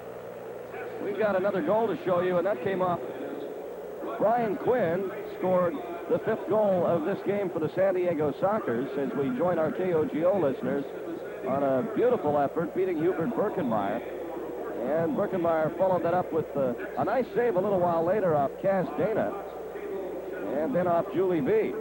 He blocked the goal and stopped a shot from B that came from outside of the box. Birkenmeyer coming into this game in the second quarter after David Bursich went down with a knee injury, and he has really been somewhat shell-shocked, I would think, from the amount of shots that have come his way. San Diego outshot New York 20-13 in that first half. The duo of Bursich and Birkenmeyer forced to make 12 saves to Jim Gorsuch's 3, and the San Diego defense made 9 blocks to New York's 3. It gives you kind of an idea of how powerful the Sockers offense has been and how well their defenders have done from stopping that ball from really even reaching Gorsuch. Well, those saves to the Cosmos goalies don't show the 4 or 5 posts that the Sockers have hit either. Just a tremendous effort by the Sockers in the first half. We're back underway with the live action now as the Sockers lead the Cosmos 5-1 here in the third period of Game 2.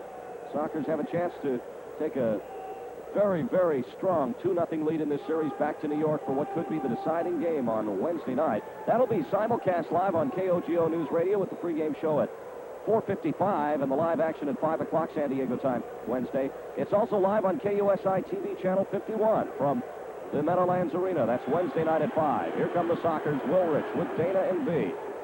Gene will stop under some pressure from Mark Antonio. Take it to the wall. He's bumped by Terlecki. Caroms it off the wall. O'Kane will get the rebound.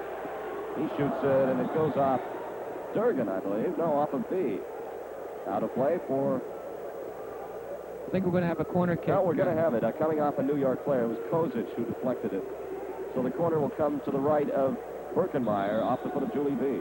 Top of the box for Dana, and he hits it high and wide, and that is uncharacteristic of Kazi, especially on the free kick situation. Sockers steal it in midfield again. Here's Wilrich down that right wing to B.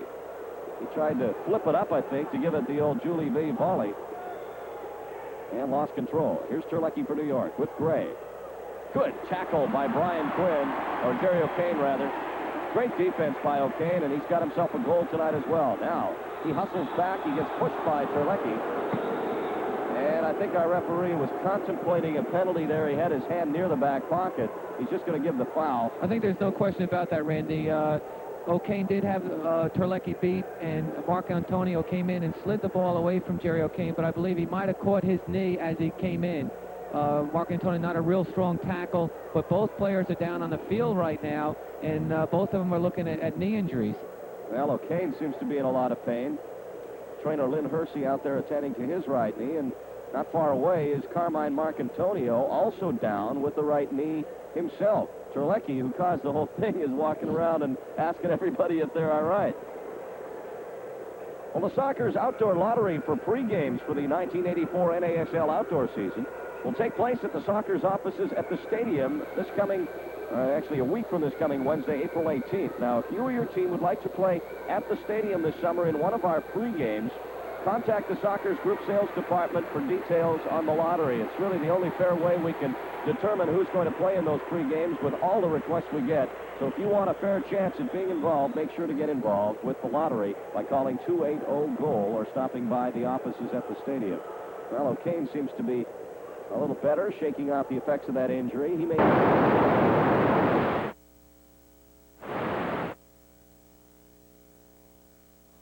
For aches and pains and muscular discomfort, use Tiger Balm to ease the pains. Tiger Balm used by sports professionals and amateurs around the world and available at all participating drugstores in San Diego County. We're back underway now. The ball in the corner to the right of Hubert Birkenmeyer, the New York goalie. Sockers leading 5-1 as Guy Newman is held by Angelo DiBernardo. Then he goes down. And Guy comes up very lame on that left knee, and I think he's going to come off completely. DiBernardo clipped him in the left leg. Dana working it out of the corner to Namdar, and he miskicks it into the seats. And Guy Newman is getting some treatment himself now down on the Sockers bench from the training staff. He's playing with a very sore left knee, Randy, and he's got a lot of guts. He's a hard player. He plays with a lot of injuries, and has done a very, very good job for the San Diego Sockers. We have a goal kick coming up for New York. Hubert Birkenmeyer standing in the Cosmo penalty area. The Cosmos trail 5-1 to recap the scoring. Dana got the first goal of the game. Then Moyers tied it up. And then Perez, Coker, O'Kane, and Quinn with consecutive goals for San Diego. DiBernardo now playing it up for Chico Borja. Kevin Crow will get back for San Diego.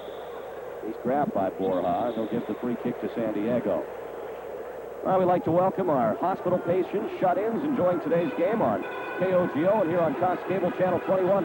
Special hello to Bill Eggleston, a Sockers fan who's at home tonight. I know you'd love to be here, Bill, but hope you're enjoying our broadcast nonetheless. From the sports arena, it has been an exciting one as the Sockers lead 5-1. Perez's shot, that was high, directed into the corner by Birkenmeyer, and then DiBernardo gets it back out to the New York goalie. And with the injuries and such, the pace slowing down just a little bit here in this third period. Durgan banks it off the wall for Borja.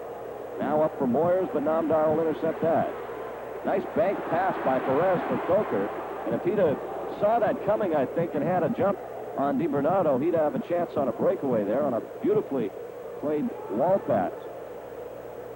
Now Moyers trying to receive a pass in midfield. That's a foul against New York, and the Cosmos seem to be obviously getting frustrated at this point. Unable to stop the Sockers' attack and create one of their own. Perez plays a pass that's behind Crow, who decided to make a run deep, but Namdar will keep it in. Good move to get it away from Borja. Shot to his left for Perez. They'll try and get to Hugo on that side, of course, after that great goal. His drive right at goal. Coker there, but Durgan blocks him away. Pass up for Moyers. He and Crow collide, and I think Moyers really just slipped more than anything else. Back to center is Cha-Cha Namdar. We're early in period 3, a 5-1 Sockers lead. Julie V, a pass for Quinn, who headed it far post for Perez, but Birkenmeyer, who's going to be strong on those kind of balls because of his outdoor experience, makes the save. On the distribution, all the way back to Crow, and now Namdar will bring it forward for San Diego again to Perez. That one had eyes, but Parkinson was able to track it down before it got to the far post for Hugo. Not playing tonight for the San Diego Sockers, in addition to our wonderful color commentator, Alan Mayer, our defenders, Gary Collier and Guy Newman, and Eric Geyer, rather, who have been out since the Golden Bay Series. Also up Paulo Sirimora with a shoulder separation. Vidal Fernandez with knee surgery, and Volkmar Gross, who has not played this indoor season due to a variety of injuries, the most recent being a broken foot. Not dressed tonight are Peter Skouras, or no, Skouras is dressed, but not playing. Willie Morcillo not dressed tonight. Here's Hilkes. He's seen a little bit of action tonight. Gets it over to Wilrich. Up the middle goes Gene. He scores!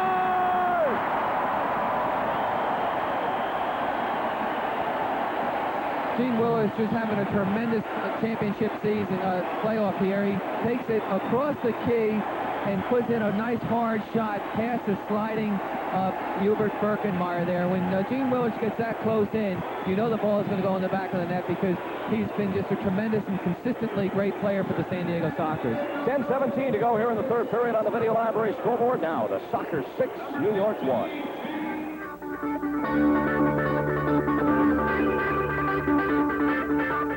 Last year, for the second year running, every Saab sent to America sold out.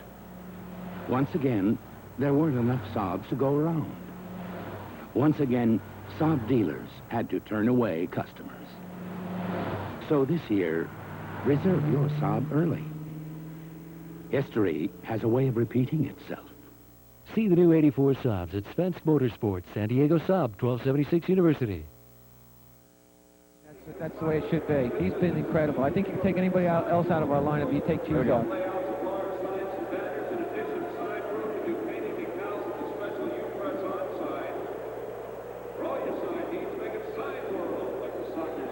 We're back live at the Sports Arena. 10:17 to go in the third period. A 6-1 San Diego lead. Into the corner, Cosmos chase it. Jim Gorsuch at the side of the San Diego goal, but there is a foul against New York, and the San Diego Sockers will get possession.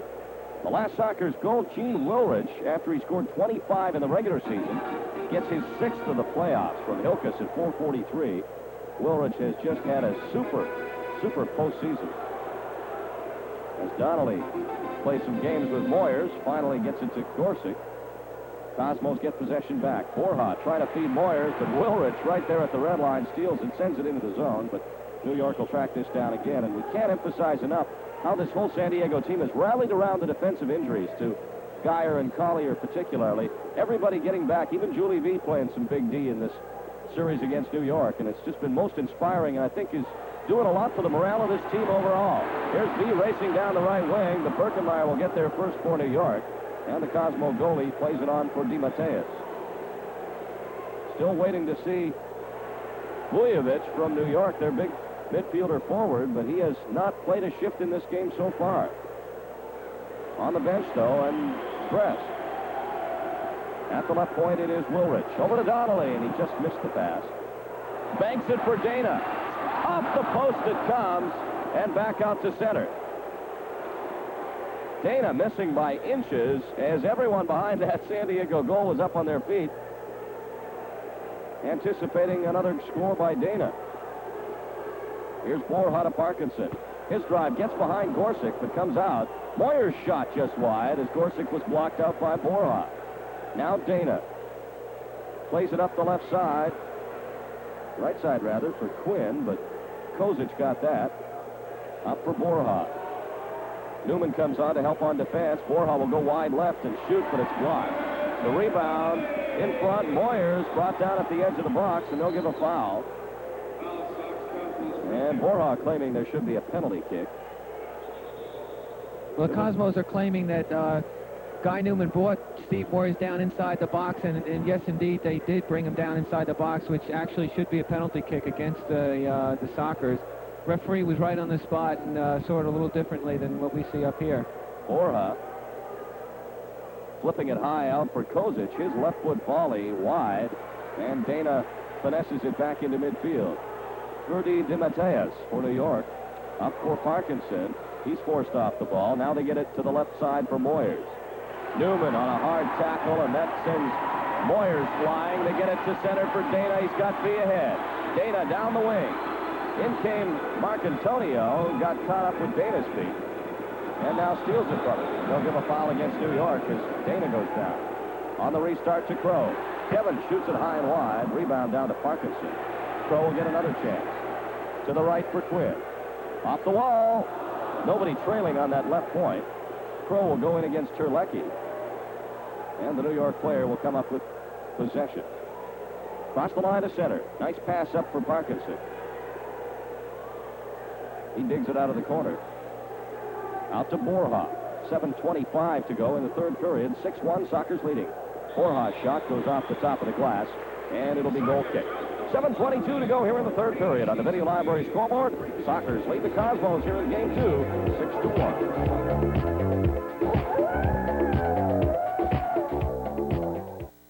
The ageless beauty of rattan furniture, the specialty of San Diego rattan for over a quarter of a century. Furniture for every room in your home. A fine selection in living room sets. A wide variety of dining sets, including popular glass top tables and much more.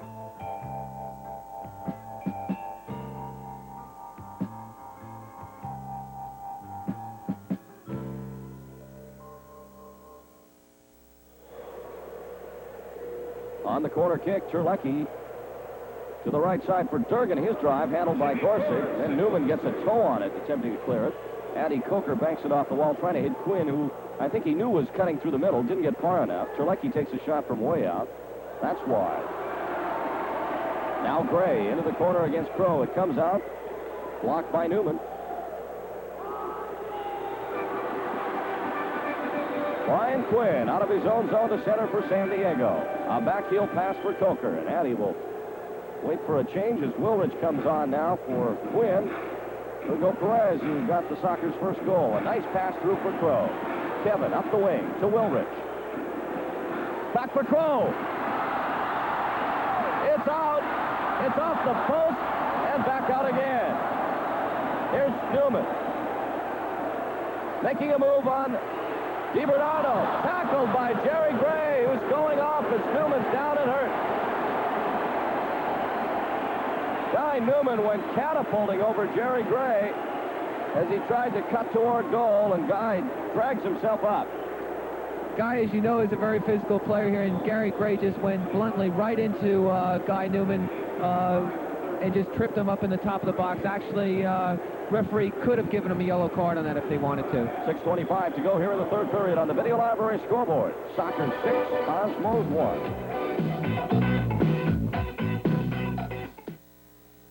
That new smile on the face of Jack Murphy Stadium belongs to us. We're San Diego Precast Concrete, and the stadium's massive FICA panels were manufactured here in our plant in Santee. We're also part of the new Intercontinental Hotel, the redevelopment of Lindbergh Field, and the restoration of Sunset Cliffs, among others.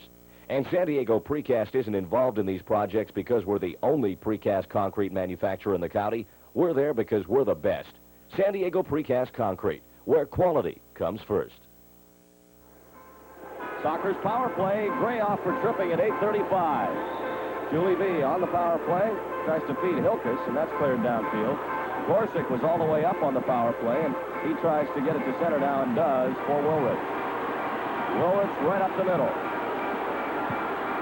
Hard shot that Birkenmeyer blocked, and up in the air, he'll grab it.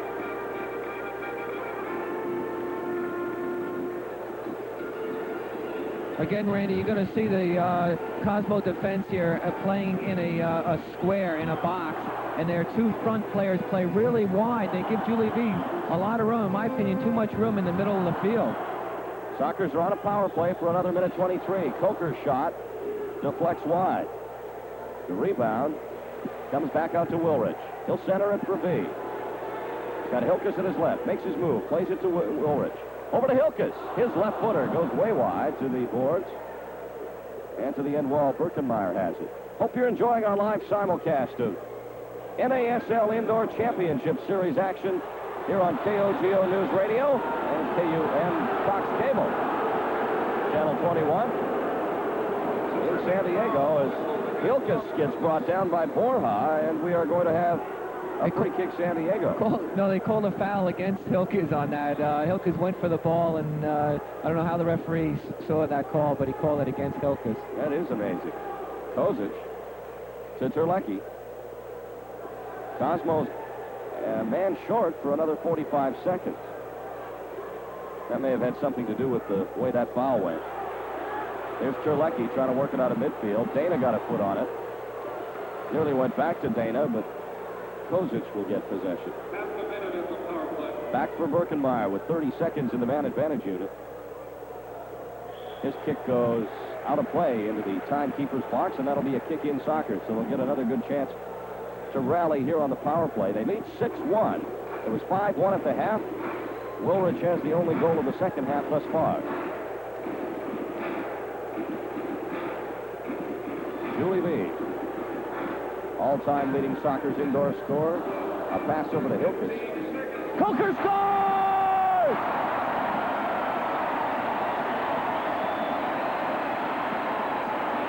Lawrence Hilkus actually fanned on the shot that he took the ball down into the corner of the field there, passed it, saw Addy Coker wide open in the middle of the field. A great pass by Lawrence Hilkus. Addy Coker made no mistake, side-footed the ball in the far post, and Lawrence Hilkus actually made that goal for Addy Coker. A good individual effort by Lawrence and also by Addy Coker. Coker gets the 7th San Diego goal. Very reminiscent of the goal earlier in the game by Dana. He took a feed from B and just side-footed it in past Bursic at that point.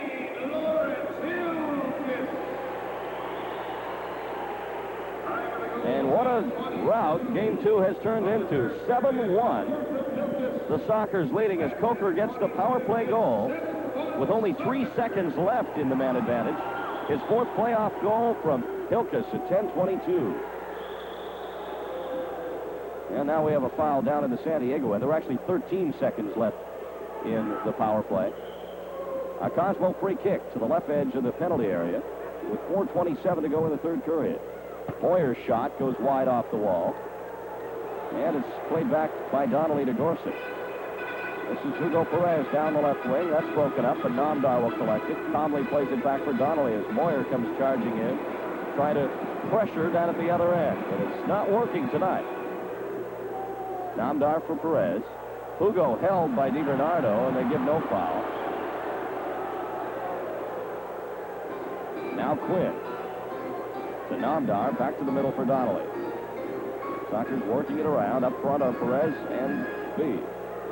Donnelly waits, flips it up for Hugo Perez. Gets a left foot on it. Kozic will possess for New York and is pushed.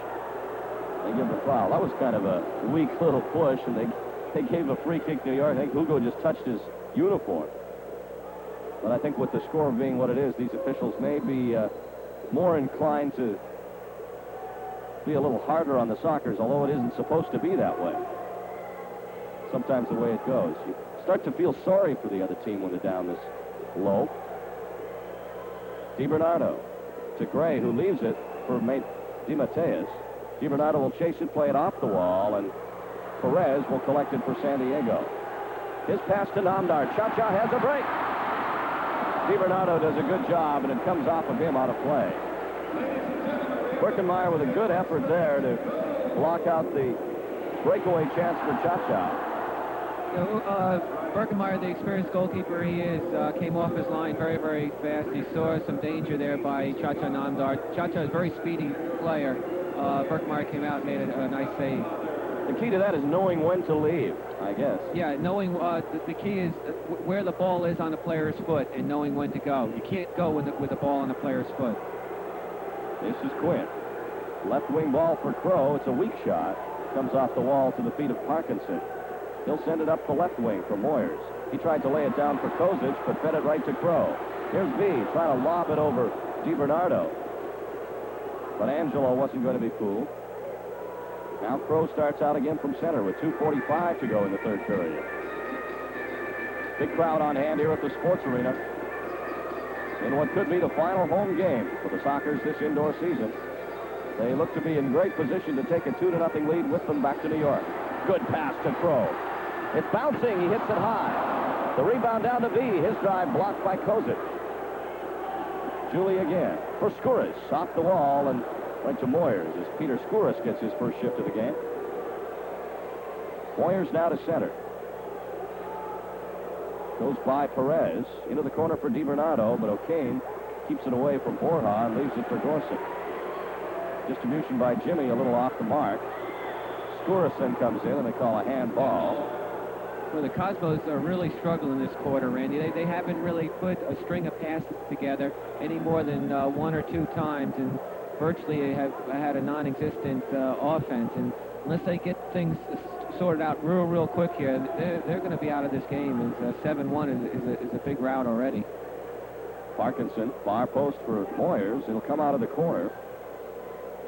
He's being watched very tightly by Crow. Marcantonio just misses far post on a ball that came off the wall first time. Now another drive. O'Kane blocks that out, sends it up the middle for Skouras. So we have a whistle back at the other end as Peter thought he had a free lane to the goal. Yeah, we had a foul on Andrew Parkinson there over in the Cosmos left wing. Although I think that quite possibly they should have, the referee could have and should have played on that because there was a counterattack by the San Diego Sockers. Although Skouras did run onto the ball from a few yards back, and it was a while after the foul that he actually got to the ball, so the Sockers did not actually have immediate possession afterwards, and I think that was the basis on which they blew it down. Gorsuch will send it up to midfield for Crow. 7-1, the Sockers leading. We're entering the late stages here of period 3. A pass through for Skouras. Peter will take it to the wall. Drop it back. He's got B with him, and he feeds Julie. B. Trying to work it through for Skouras. He'll chase his own pass into the corner. Parkinson rolls it along for Birkenmeyer. Skouras breaking up Borja's attempt to clear it. Here's Dana to B. Julie shoots. That's blocked by Kozic. Skouras will get the rebound. Into the corner for Dana. Kazi waiting. Still with it. Across the flow to Donnelly. He puts it high in the air. Down for Dana again. Kazi trying to get possession, but Moyer steps in front and plays it up for Borja. This is Chico. Actually, his name is Hernan Borja. O'Kane, good defense there. Dana will send Jerry O'Kane down the left wing. He's got Villa to the other side. O'Kane with a great move. Side puts it around Marcantonio, who gets called for obstruction. What a move by O'Kane there. Where did he find all these moves tonight? I don't know. I've never seen him play so well here for the Sockers. He just comes down the left wing here, goes over the ball, back heels it back into the line of pass so he can go in for an easy score against Birkenmeyer, but they did call a foul. Here's Borja now, coming to center. Parkinson and heap up. And the horn sounds to end the third period here on the Kobe Sports Arena Swap-Meet scoreboard. It's the Sockers 7, the New York Cosmos 1. I'm Stephanie Edwards, taking a close-up look at Food Basket produce. From crisp and tender vegetables to the sweetest fruit in season, there are over 200 fine items from which to choose. And Food Basket's produce experts are always on hand to help you pick out exactly what you need. In fact, Food Basket is so sure you'll love their farm fresh produce, they even guarantee it.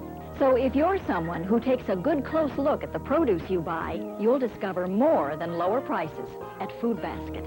Come out to College Grove Center on Saturday, April 14th from 1 to 3 p.m. and take part in a soccer clinic sponsored by the San Diego Sockers.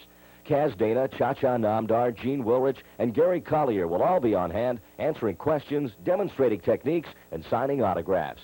At 2 p.m., a drawing will be held for a pair of tickets to the 1984 Olympic soccer final match on August 10th.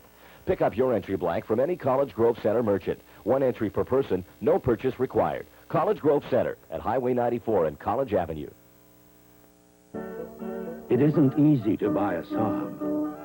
Other cars promise the reassurance of status, or the security of practicality, or the panache of performance. Yet for all those who find it far easier to follow the wisdom of the crowd, there are a growing number willing to follow their own wisdom. See the new 84 Saabs at Spence Motorsports, San Diego Saab, 1276 University.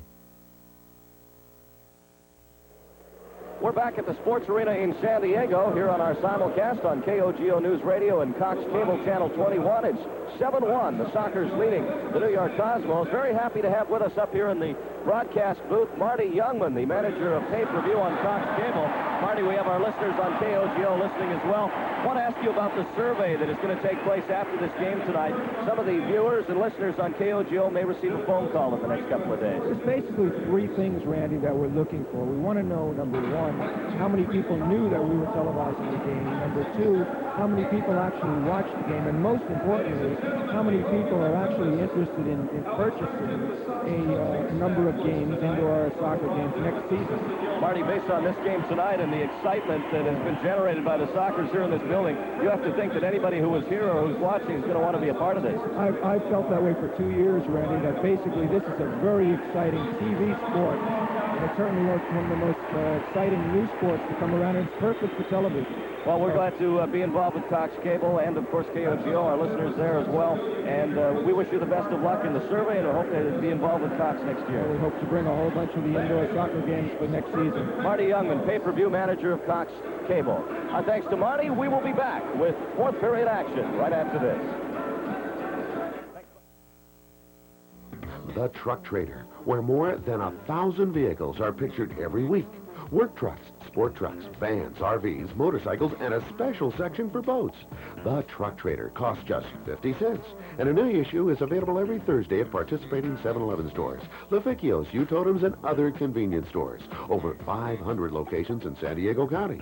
So whether you're looking for a vehicle or selling your vehicle, remember the Truck Trader is available at a location near you. If these mouth-watering homemade baked items look good, you should take the time to taste them at Willie's Pies of Texas, a fresh new restaurant bakery that features homemade pies, quiche, soups, cheesecakes, salads, muffins, and much more. Willie's special menu items are baked fresh daily and are served in the comfortable environment of the restaurant located next to the sports arena near the Mann Theaters on Sports Arena Boulevard. Remember, Willie's Pies of Texas, where the dessert is just a slice of the menu and the food is Willie good. Imagine a city unlocked by a single key, the key to borrowing the money you need to build for the future, a key that works as a credit card and fits the city's largest network of automated teller machines so you can get cash and do banking almost anywhere. The key is 724 Banking from San Diego Trust. The city is San Diego. The time is now. Can you imagine? We can. San Diego Trust and Savings Bank.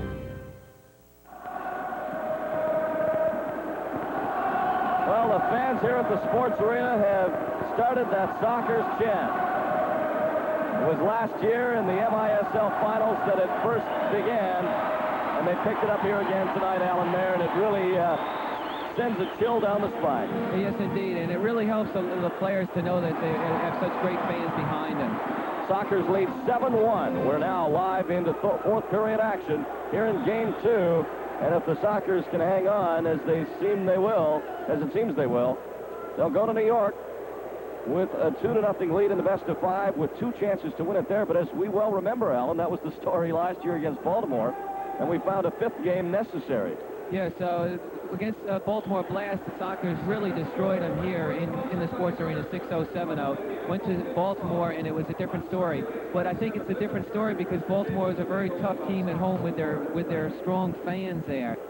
New York does not have the fans, although they do have a 12-3 record at home. They split most of their games between 2 places, and I really see that, my opinion is Sockers will do it in 3. Actually, the Cosmos were 13-3 at home this year, only lost 3 times. One of those was to the San Diego Sockers, an 8-5 decision in the Meadowlands Arena, where the teams will play the 2 games in New York, the 4th if necessary. The other game that the Sockers played in New York was a loss at Madison Square Garden. Jeff Durgan with a bad foul.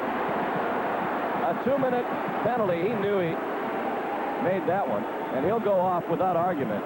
But a very blatant tripping call. That's what happens when you're losing 7-1. He went in with both his feet against Addy Coker there, caught Addy in the back of his legs, and Addy Coker went very hard down into the ground. What we call a dirty foul, Randy. There was no need for that, and this is what happens when you're behind by 6 goals. 14-14 to go in the 4th period here on the Video Library scoreboard. Sockers 7, Cosmos 1. Thought somebody stepped on this.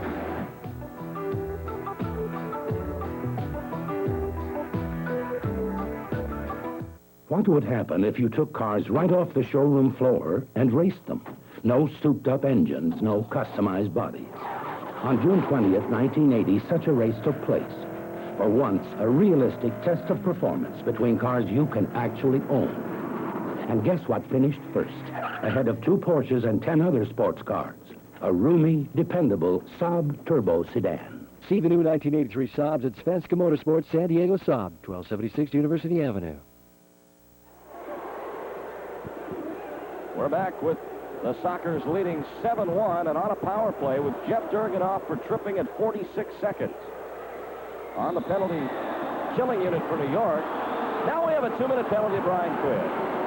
What we have here, Randy, is basically whenever there's a man advantage in a situation and there's anything close to a foul, the referee is going to call it. Brian Quinn did go in fairly hard against Gary Gray there, but under normal circumstances, I think that would have just been a foul, but a lot of times when you're on a power play situation, the referee will give the call to the team in the man-down situation, as they did here. I don't know. With that arm hooked around his neck, Quinn made it pretty obvious. Well, he goes into the boards very hard, Brian does. So we'll give the officials some credit there. That looked to me like a boarding call. So that comes in 1 minute, and that offsets the penalty to Durgan. So we have 5 men aside now. As Wilrich brings it up the left wing. The pass to Julie V. Takes it on the run, banks it off the wall, comes back to Moyers. Now Gray will work it out the left side for DiBernardo. He stumbles.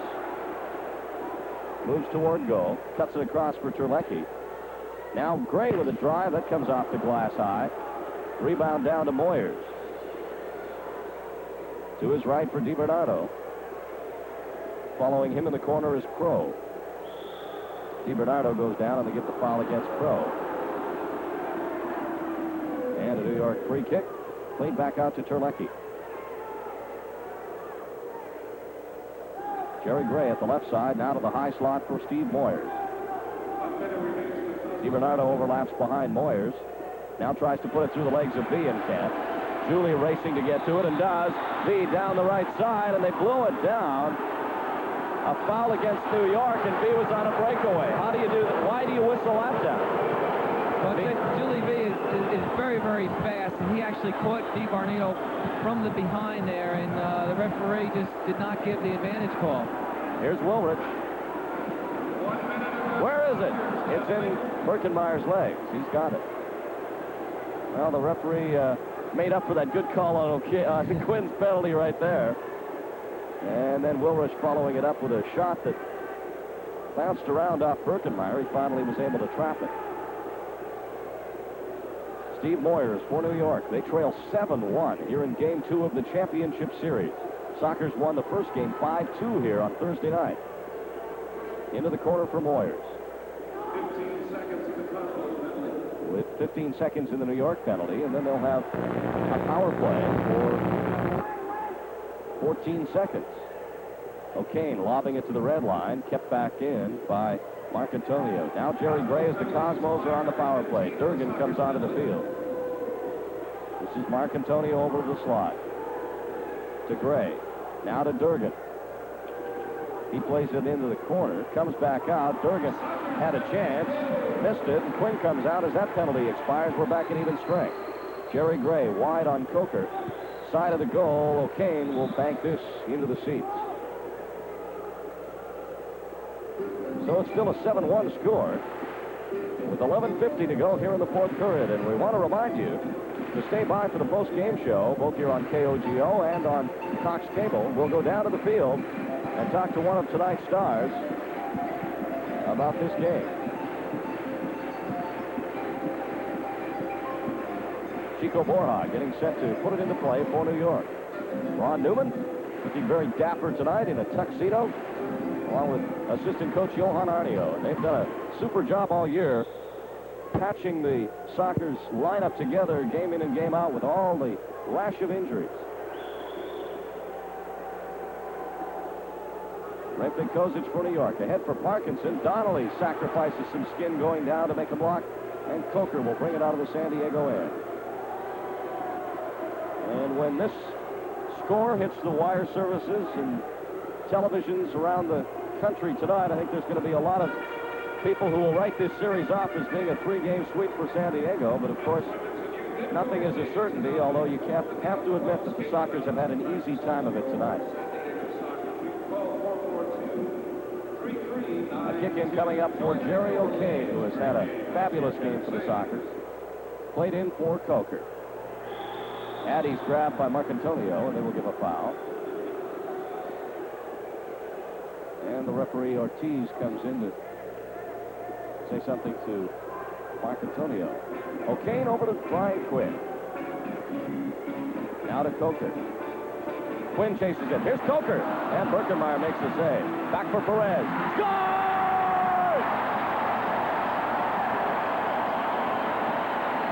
Coker made a tremendous play when he shot on Birkenmeyer. Birkenmeyer made the save. Instead of shooting again, Addy Coker laid the ball back to Hugo Perez. Hugo Perez took a shot on the open net and just actually went over the head of Kozic there.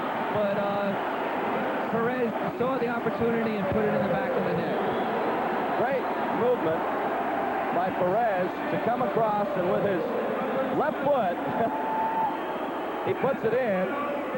I don't know if it went off Kozic's head at all, but Hugo with that little left foot side action got some real motion on the ball, and it just bent its way into the back of the net. So Hugo gets his second, and it's now 8-1. Sockers routing the Cosmos here at a packed sports arena. Our next broadcast on KOGO coming up Wednesday night, live from the Meadowlands. We'll have our pregame show at 4:55, then the live action at 5 o'clock on the simulcast, also on Channel 51. That's Wednesday night for the third and possibly deciding game. Guy Newman's shot blocked by Birkenmeyer. The goal will go to Perez, his third of the playoffs. Addie Coker drawing the assist at 3:58. Now Borja for New York. Chico tries to feed Terlecki, who has been a non-factor tonight for the second game in a row. Dana will send it up for B. Julie back for Skouras, who ran the wrong way as far as Julie's pass was concerned. And Marcantonio digs it out of the corner for New York. Up for Terlecki. He hits the red line, shoots it. Skouras blocked it. Now Durgan will have a go at it. Play it over to Borja. DeMatteis hits the side of the goal on a wide-open net. Hit the side of the board. Another drive by Durgan, way wide. He'll side put it to Borja. Leave this for the goal scorers. And finally, DeMatteis scores. That's the second time they left him alone in front to bank one in, and the Cosmos make it 8-2. Well, you can't give good players too many chances there in the front of the net. This was his second chance within the 30-second shot there, and he made no mistake there. The ball traveled from Borja. I believe it went through Kevin Crow's legs, and DeMatteis was just standing in the middle of the goal, just side-footed, right foot to the far post. Gave Jim Gorsuch no chance at all. 9:44 to go in the fourth period. On the Video Library scoreboard, Sockers 8, Cosmos 2.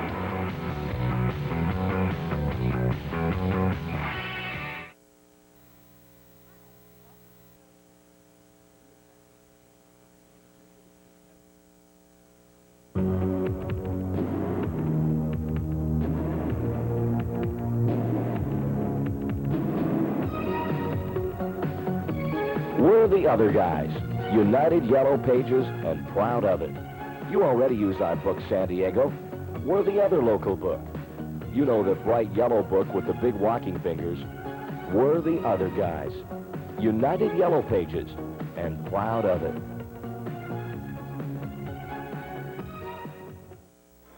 Now 9:44 to go in the fourth period. Now 8-2 as Fernando DeMatteis gets the first of the playoff for himself from Borja at 5:16. Here's B. Guy Newman will try it. Hubert Birkenmeyer making a save on Guy Newman's shot. Now the Cosmos will try and narrow the gap some more. Here's Terlecki. Over to Jerry Gray. His shot off the wall. They score again. It's DeMatteis once more. Cosmos caught the Sockers on a quick counterattack there. Gray puts the ball against the boards there. Terlecki pushed the ball over to DeMatteis, who was left wide open on the left post there. Terlecki had a shot but passed over. Sockers, again, I say, they were caught on a break up front. Well, two men went into the far post side. And Fermanti likes to see those goals scored, but he's not going to get too excited yet. It's still 8-3. You do remember, Randy, a game earlier when the Cosmos were up, when the Sockers were up 7-0 against the same Cosmo team, and Cosmos came back to make it a very exciting 10-8 game. Indeed. Here comes Gene Woolrich for San Diego to Hilkes. That was tipped by Parkinson. Birkenmeyer goes down at the side of the goal. Hilkes and Parkinson fight for it. Birkenmeyer punches it out off the top of the glass. Hilkes and Parkinson collide, and now it's played out for Moyers. He goes streaking down the right side with Jerry Gray. The pass hits Crow, and Crow will work it out of his own. Over to Woolrich. Gene goes by DiBernardo and then stops. That last goal, DeMatteis second from Terlecki at 5:42. Here's Crow to Coker, and that's out of play off Parkinson. This shows you how quick in indoor soccer the Cosmos came back and scored 2 goals in a span of 26 seconds, which shows you that although the score is 8-3, it's not over yet, but you can score lots of goals here in this indoor game. Well, of course, the danger is when the Sockers have the lead like they did 8-1, you can go to sleep. Coker a shot. That's blocked, and the rebound will come out to center. we'll see that defense tighten up a little bit now after those two quick ones. Just a little reminder that things can change. You have to be very aware of that. Well, what happens when you have such a big lead is that everybody has a tendency to go forward, and they're reluctant to get back on defense. But now they know that they better get back, or Coach Ron Newman's going to be saying some words to them. Everybody wants to be a hero when you're leading 8-1. Yeah, it's easy to play 8-1. It's hard to play when it's 8-7 and things like that. Brian Quinn at the left point for San Diego. To Hugo Perez, back for Quinn. Now to Hugo on that left side. He draws it back, turns DiBernardo inside out, and scores! The hat trick! Hugo Perez again showing what a strong left foot he has. He turned DiBernardo completely around, took a hard shot. Birkenmeyer was actually going down, and he was beat to the near post. But when you get Hugo Perez in a scoring position on his left peg, it's going to be awful tough for the goalkeeper to save. An awesome goal. And with 7:41 to go here in the fourth period on the Video Library scoreboard, it's now the Sockers 9 and the Cosmos 3.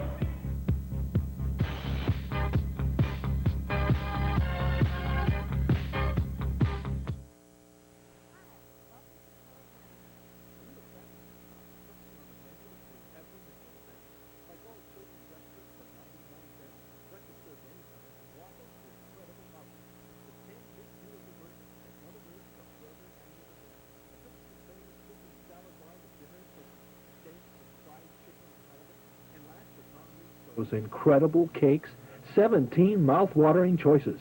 Village Inn, the family restaurant in San Diego and North County. It's 9-3 San Diego. Hugo Perez has a hat trick. The Cosmos in the San Diego zone. Borja trying to get it to the far post for Moyers, but Quinn will get it out of the zone for San Diego. Just a brilliant goal we witnessed by Hugo Perez, another of the Sockers' rising stars. Chico Borja now for New York.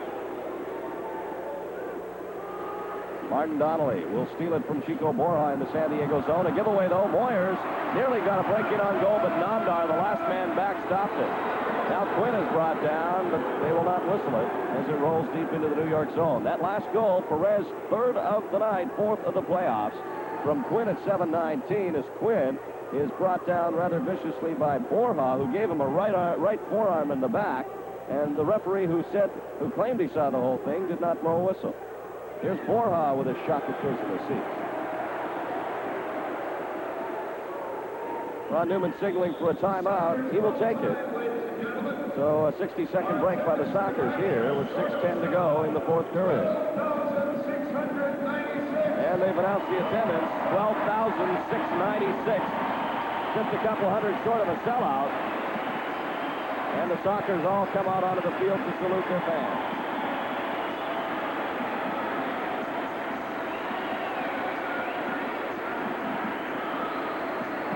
A lot of fun again this year at the Sports Arena, hasn't it, Alan? Oh, it sure has, Randy.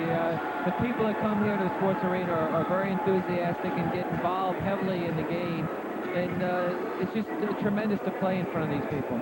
We're going to take a break with 6:10 to go here in the fourth period on our Video Library scoreboard. Sockers leading the Cosmos 9-3.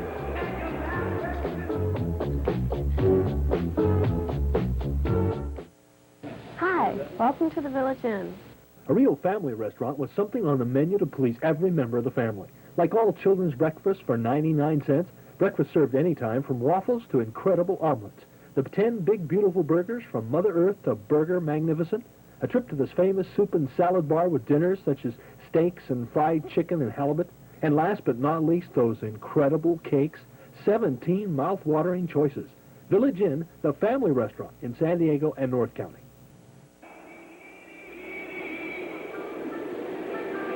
We're back with 6:10 to go in the fourth period as Jim Gorsuch plays it upfield. That's stolen. Here's Terlecki. He'll set it into Jerry Gray, who shoots it wide. The rebound handled by Jerry O'Kane. And up for Dana. 9-3, Sockers leading. Pass behind Gene Woolrich. He'll feed Julie V. Over to Dana. Wide open left side. Oh, and he just put it on goal. Birkenmeyer making a fingertip save. O'Kane out of the corner to Woolrich. Gene over to Dana. To the corner. O'Kane miskicks it. The rebound comes off the wall, and Birkenmeyer will collect it at the end. Now to Carmine Marcantonio. 5 minutes and 20 seconds left, perhaps, in the season at the Sports Arena if the Sockers can win one of two in New York. Wednesday night, Game 3, live on KOGO News Radio and Channel 51 at 5 o'clock. Pre-game on Kogo at 4:55 from the Meadowlands. Gene Woolrich comes to center for San Diego. Nice move to get by the defender, but the ball played for Dana a little bit too weakly. And New York come back. Terlecki with Gray. Terlecki broken up by Crow. He stuck a leg out. B pushes Terlecki off the ball, and now it is Crow able to get it over to Gorsuch in the corner. Jimmy slips and falls as he sends it up the wing for Cha-Cha Namdar. Stay tuned for our post-game show. We will go live down onto the field to enjoy some of the celebration here at the Sports Arena, and I'll tell you, this house is going to explode when this game is over. Everybody anticipating the Sockers winning their third straight championship. Here's Skuritz shooting it, and Birkenmeyer just blocks it. We'll have a foul on Borja. I wonder if that ball would have gone in, would he have blown the whistle? That's the question. You don't know whether he blew it before Peter Skuritz took the shot or not. Dana will get the free kick to the right of Birkenmeyer. 4:19 to go. Cassie plays it across in front. Marcantonio got a piece of it. May have pulled up his ham a little bit as he limps back downfield. Donnelly and Gorsuch combine on a good sliding effort. Marty again going in with the slide. And Dana then stealing it off the feet of Terlecki in front of the San Diego goal. Everybody playing defense again in this fourth quarter now as they, I think, as we thought they would, the Sockers woke up after that two-goal outburst by New York. Here's Skuritz. To Coker in front. Addy can't get a shot. Namdar will try one. Birkenmeyer has to come up with a monumental save. Here's Coker. Again, Birkenmeyer saving it, and Borja's got a 2-on-1 with Moyers. He slows it up, though, and Namdar gets back. Now he changes pace. Good moves by Borja. To Moyers, who scores. Oh, what a great goal as Borja makes it happen with a great shift in speed. Again, caught in the transition there, Randy. Borja came down, beat Cha-Cha Namdar, put a great picture, perfect pass to Stevie Moyers, who put the ball actually in the middle of the net. Made no mistakes there, but actually where the problem was that Cha-Cha Namdar had such a hard shot at the other end of the field that the ball bounced way out and came on a quick counterattack to the New York Cosmos. Well, just before that, Birkenmeyer, after stopping a shot by Namdar, had to come up with another save off Coker to save things down at the other end. But that started the rally because it came right back off of Birkenmeyer downfield to Borja. So Moyers gets the goal from Borja at 11:27. It's now 9-4 Sockers. 3:05 left as Hilkes takes a shot. That's a weak drive that bounces wide of the goal. B comes on the field for Coker. Quinn with the ball. Over to Julie. He moves toward goal. Puts a move on DiBernardo. In for Hilkes on the header. Lawrence goes flying through the penalty area, and Durgan will dig it out for New York up to Jerry Gray. Cosmos at this point hoping to make it respectable. They don't really have much of a chance of coming back and making a game of it. It's 9-4. Here's O'Kane on a nice steal by Quinn. Tries to put it through the legs of Parkinson, but a foul. No, they didn't whistle it down. Heard a whistle from the crowd. Here's DiBernardo. Down the right wing. His shot. Gorsuch, good hand reactions. That one was on its way in, I think, Alan. That was into the far corner there. A great shot by Angelo DiBernardo there, and Jimmy Gorsuch came up big by pushing the ball out, that had eyes to the far post there. Good save by Jimmy. Corner kick New York now to the right of Gorsuch. Moyer's shot, that's in the seats. So Gorsuch will be rewarded with possession.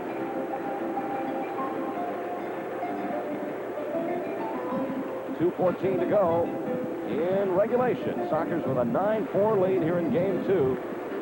They have outscored the Cosmos 14 goals to 6 thus far in this series.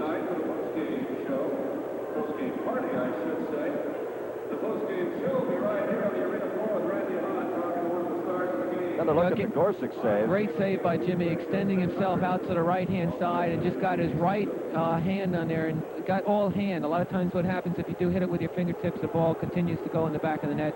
Jimmy made a very nice save by pushing it out for a corner kick. Gorsuch now on the distribution upfield. And that is a 3-line ball. Comes back for the free kick, New York, up at the red line.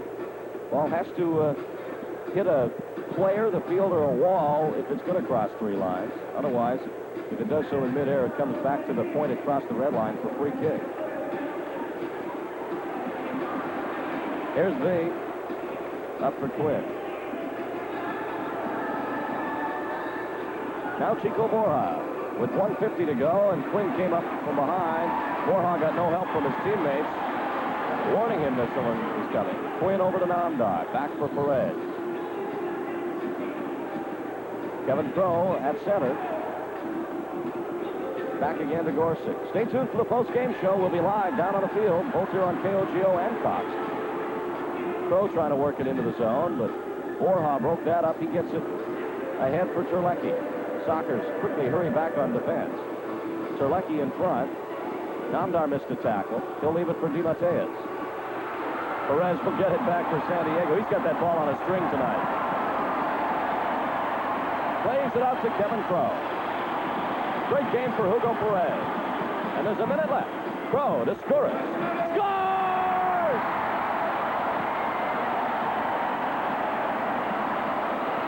Great to see Peter Skouras connecting here on a score. Took a very nice feed from Kevin Crow. Trapped the ball, looked to see what was going on around there, and put the ball through Hubert Berkemeyer's leg. But Peter Skouras making a big thing out of an opportunity there, and it's really good to see a young player like Peter Skouras put the ball in the back of the net. So that puts it into double figures, and we have 59 seconds left as Skouras gets his first of the playoffs. Kevin Crow will get an assist at 14:01. Borja shot that's way wide. Rebound comes off the wall. Borja again. Moyer's a shot. Gorsuch blocks that out, and Namdar then caroms it up the wing. Here's Dana. He's got V with him. The pass right at Julie's feet. Little trouble controlling it, but V will draw it out. Then he's pushed by Kozik. Ball out of play. And we have 28 seconds left, Alan Bear. I want to take this opportunity to thank you for being with us. You've done a great job tonight. Thank you, Randy. I really enjoyed being here with you. Alan Bear, who is available for backup duty right now, but the way the Sockers are building up those points and the way Gorsuch has come through, you just make it a rest this playoff year, Alan. Here comes Dana with 15 seconds. He's got Namdar and B with it. Kazi moving toward goal. To Cha-Cha. Back in front for Dana.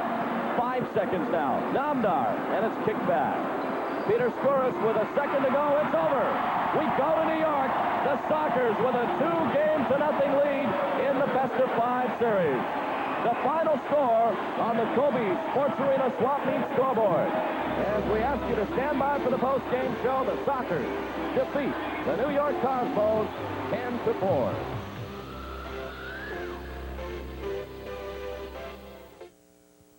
Donna Maria's Mexican restaurant is family-owned and operated. Donna Maria's is open 7 days a week from 6:30 in the morning until 3 a.m.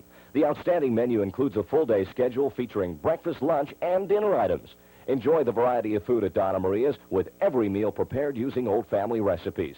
The Sockers own Vidal Fernandez and many of the other players frequent Donna Maria's. Whether you dine on the patio or in the main dining room, look for Donna Maria's terrific daily specials. Donna Maria's at 850 West Mission Bay Drive. The ageless beauty of rattan furniture, the specialty of San Diego rattan for over a quarter of a century. Furniture for every room in your home. A fine selection in living room sets. A wide variety of dining sets, including popular glass top tables and much more.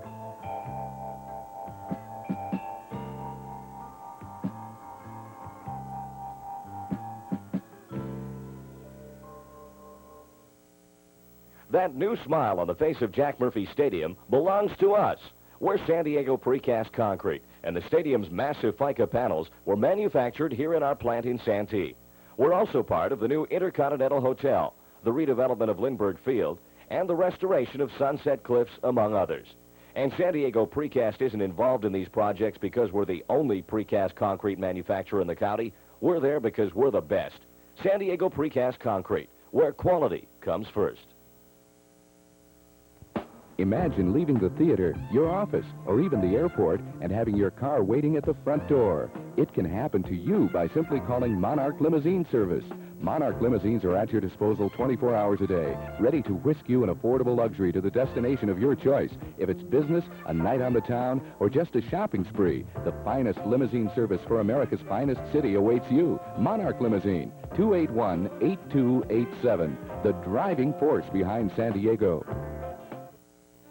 Sockers defeat the New York Cosmos 10-4. Just listen to the reception.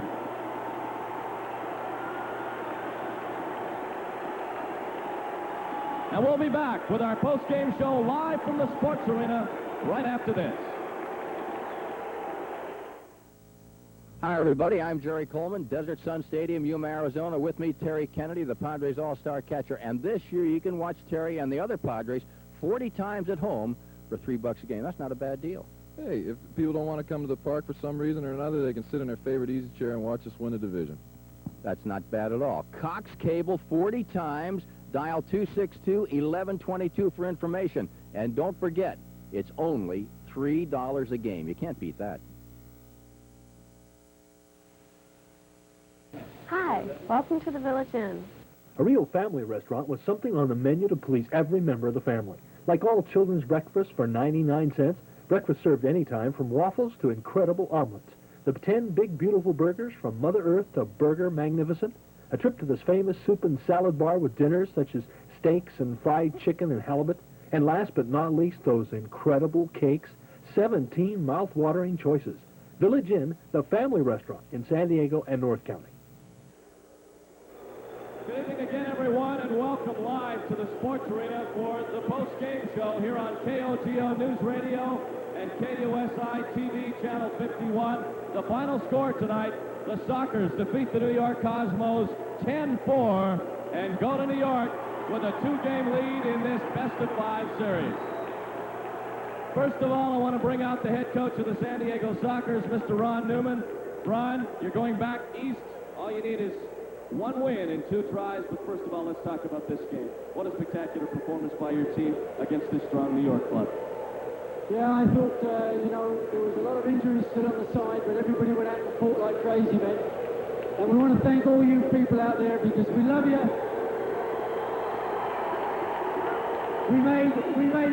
We made a second lap just to say thank you again, because we don't know whether we'll win it in New York. But if not, we'll come back and see you next Sunday. But if we can, we're going to try and win it in New York. Thank you very much. We'll see you later. Ron Newman, thank you. Hugo Perez, come on in here. Hugo tonight with 3 goals. Hugo, congratulations. You've got to be very happy for your teammates and for yourself with such a fine performance. Thank you very much. I'm happy because we won, and thank you to the crowd for supporting us. Hugo, what was it about this game tonight? Everything seemed to go right for the Sockers right from the outset. Well, everybody's been playing well, so it doesn't matter who scores really. I guess I was lucky tonight to score 3 goals, but I'm happy because we won. You seem to have that ball on a string tonight. It was following you wherever you go.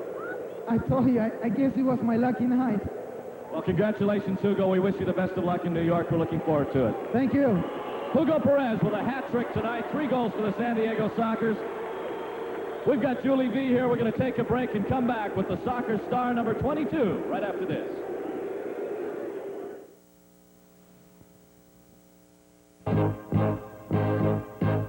IVAC is growing.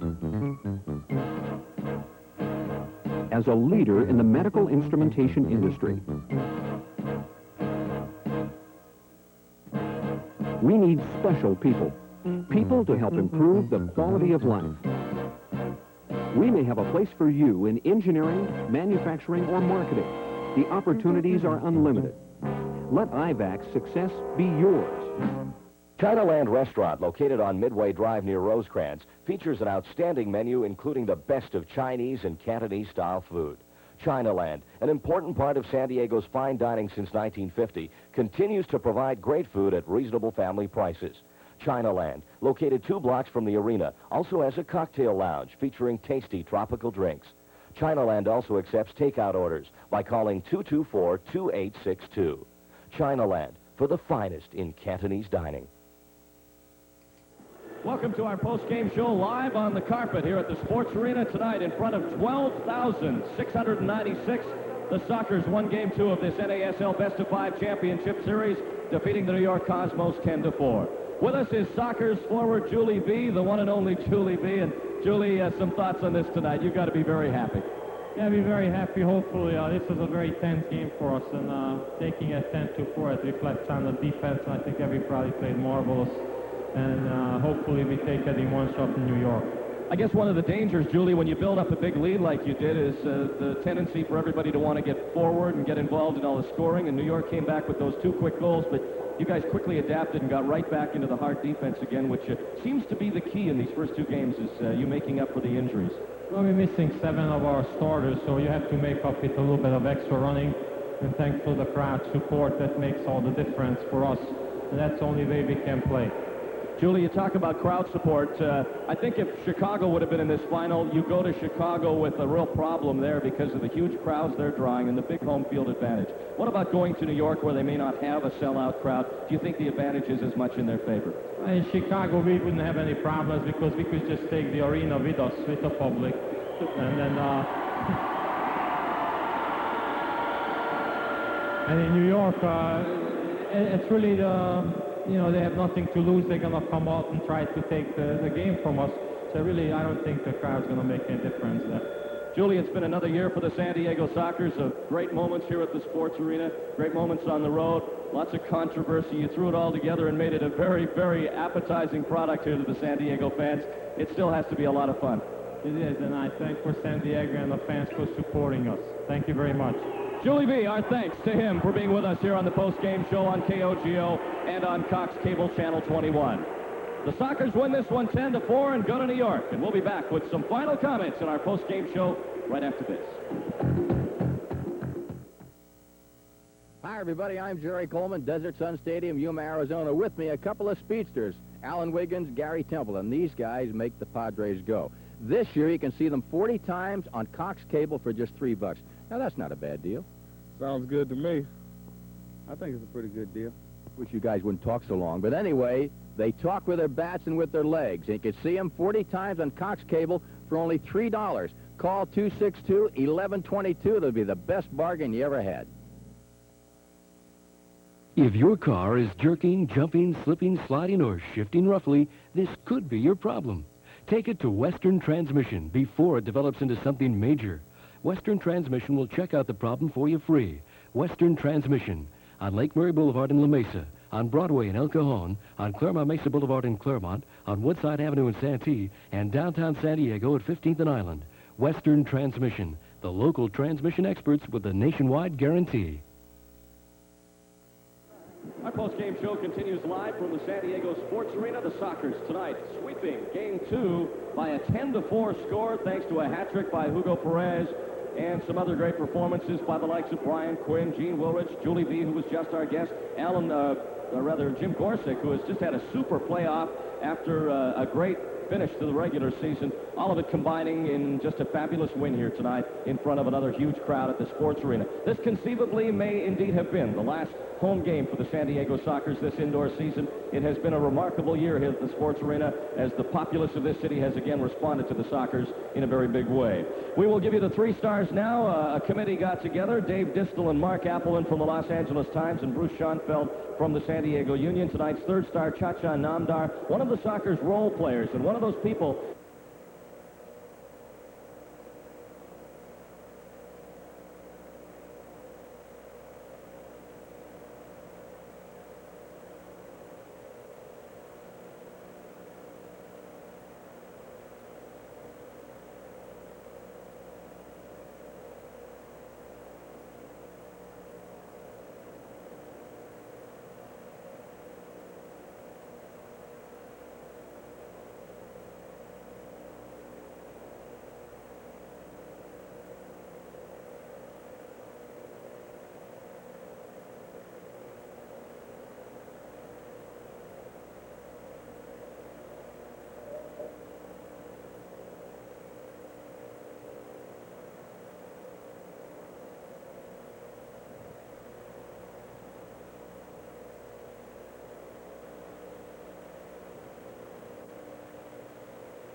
Brought to you in part by College Grove Center, San Diego Precast, Donna Maria's Mexican Restaurant, Kohl's Carpets, Chinaland, Food Basket, Willie's Pies of Texas, United Publishers, Soledad Franco's Restaurant, San Diego Trust and Savings Bank, The Village Inn Restaurant, Western Transmission, San Diego Saab, the IVAC Medical Group, Monarch Limousines, Auto and Truck Trader, and by San Diego Rattan.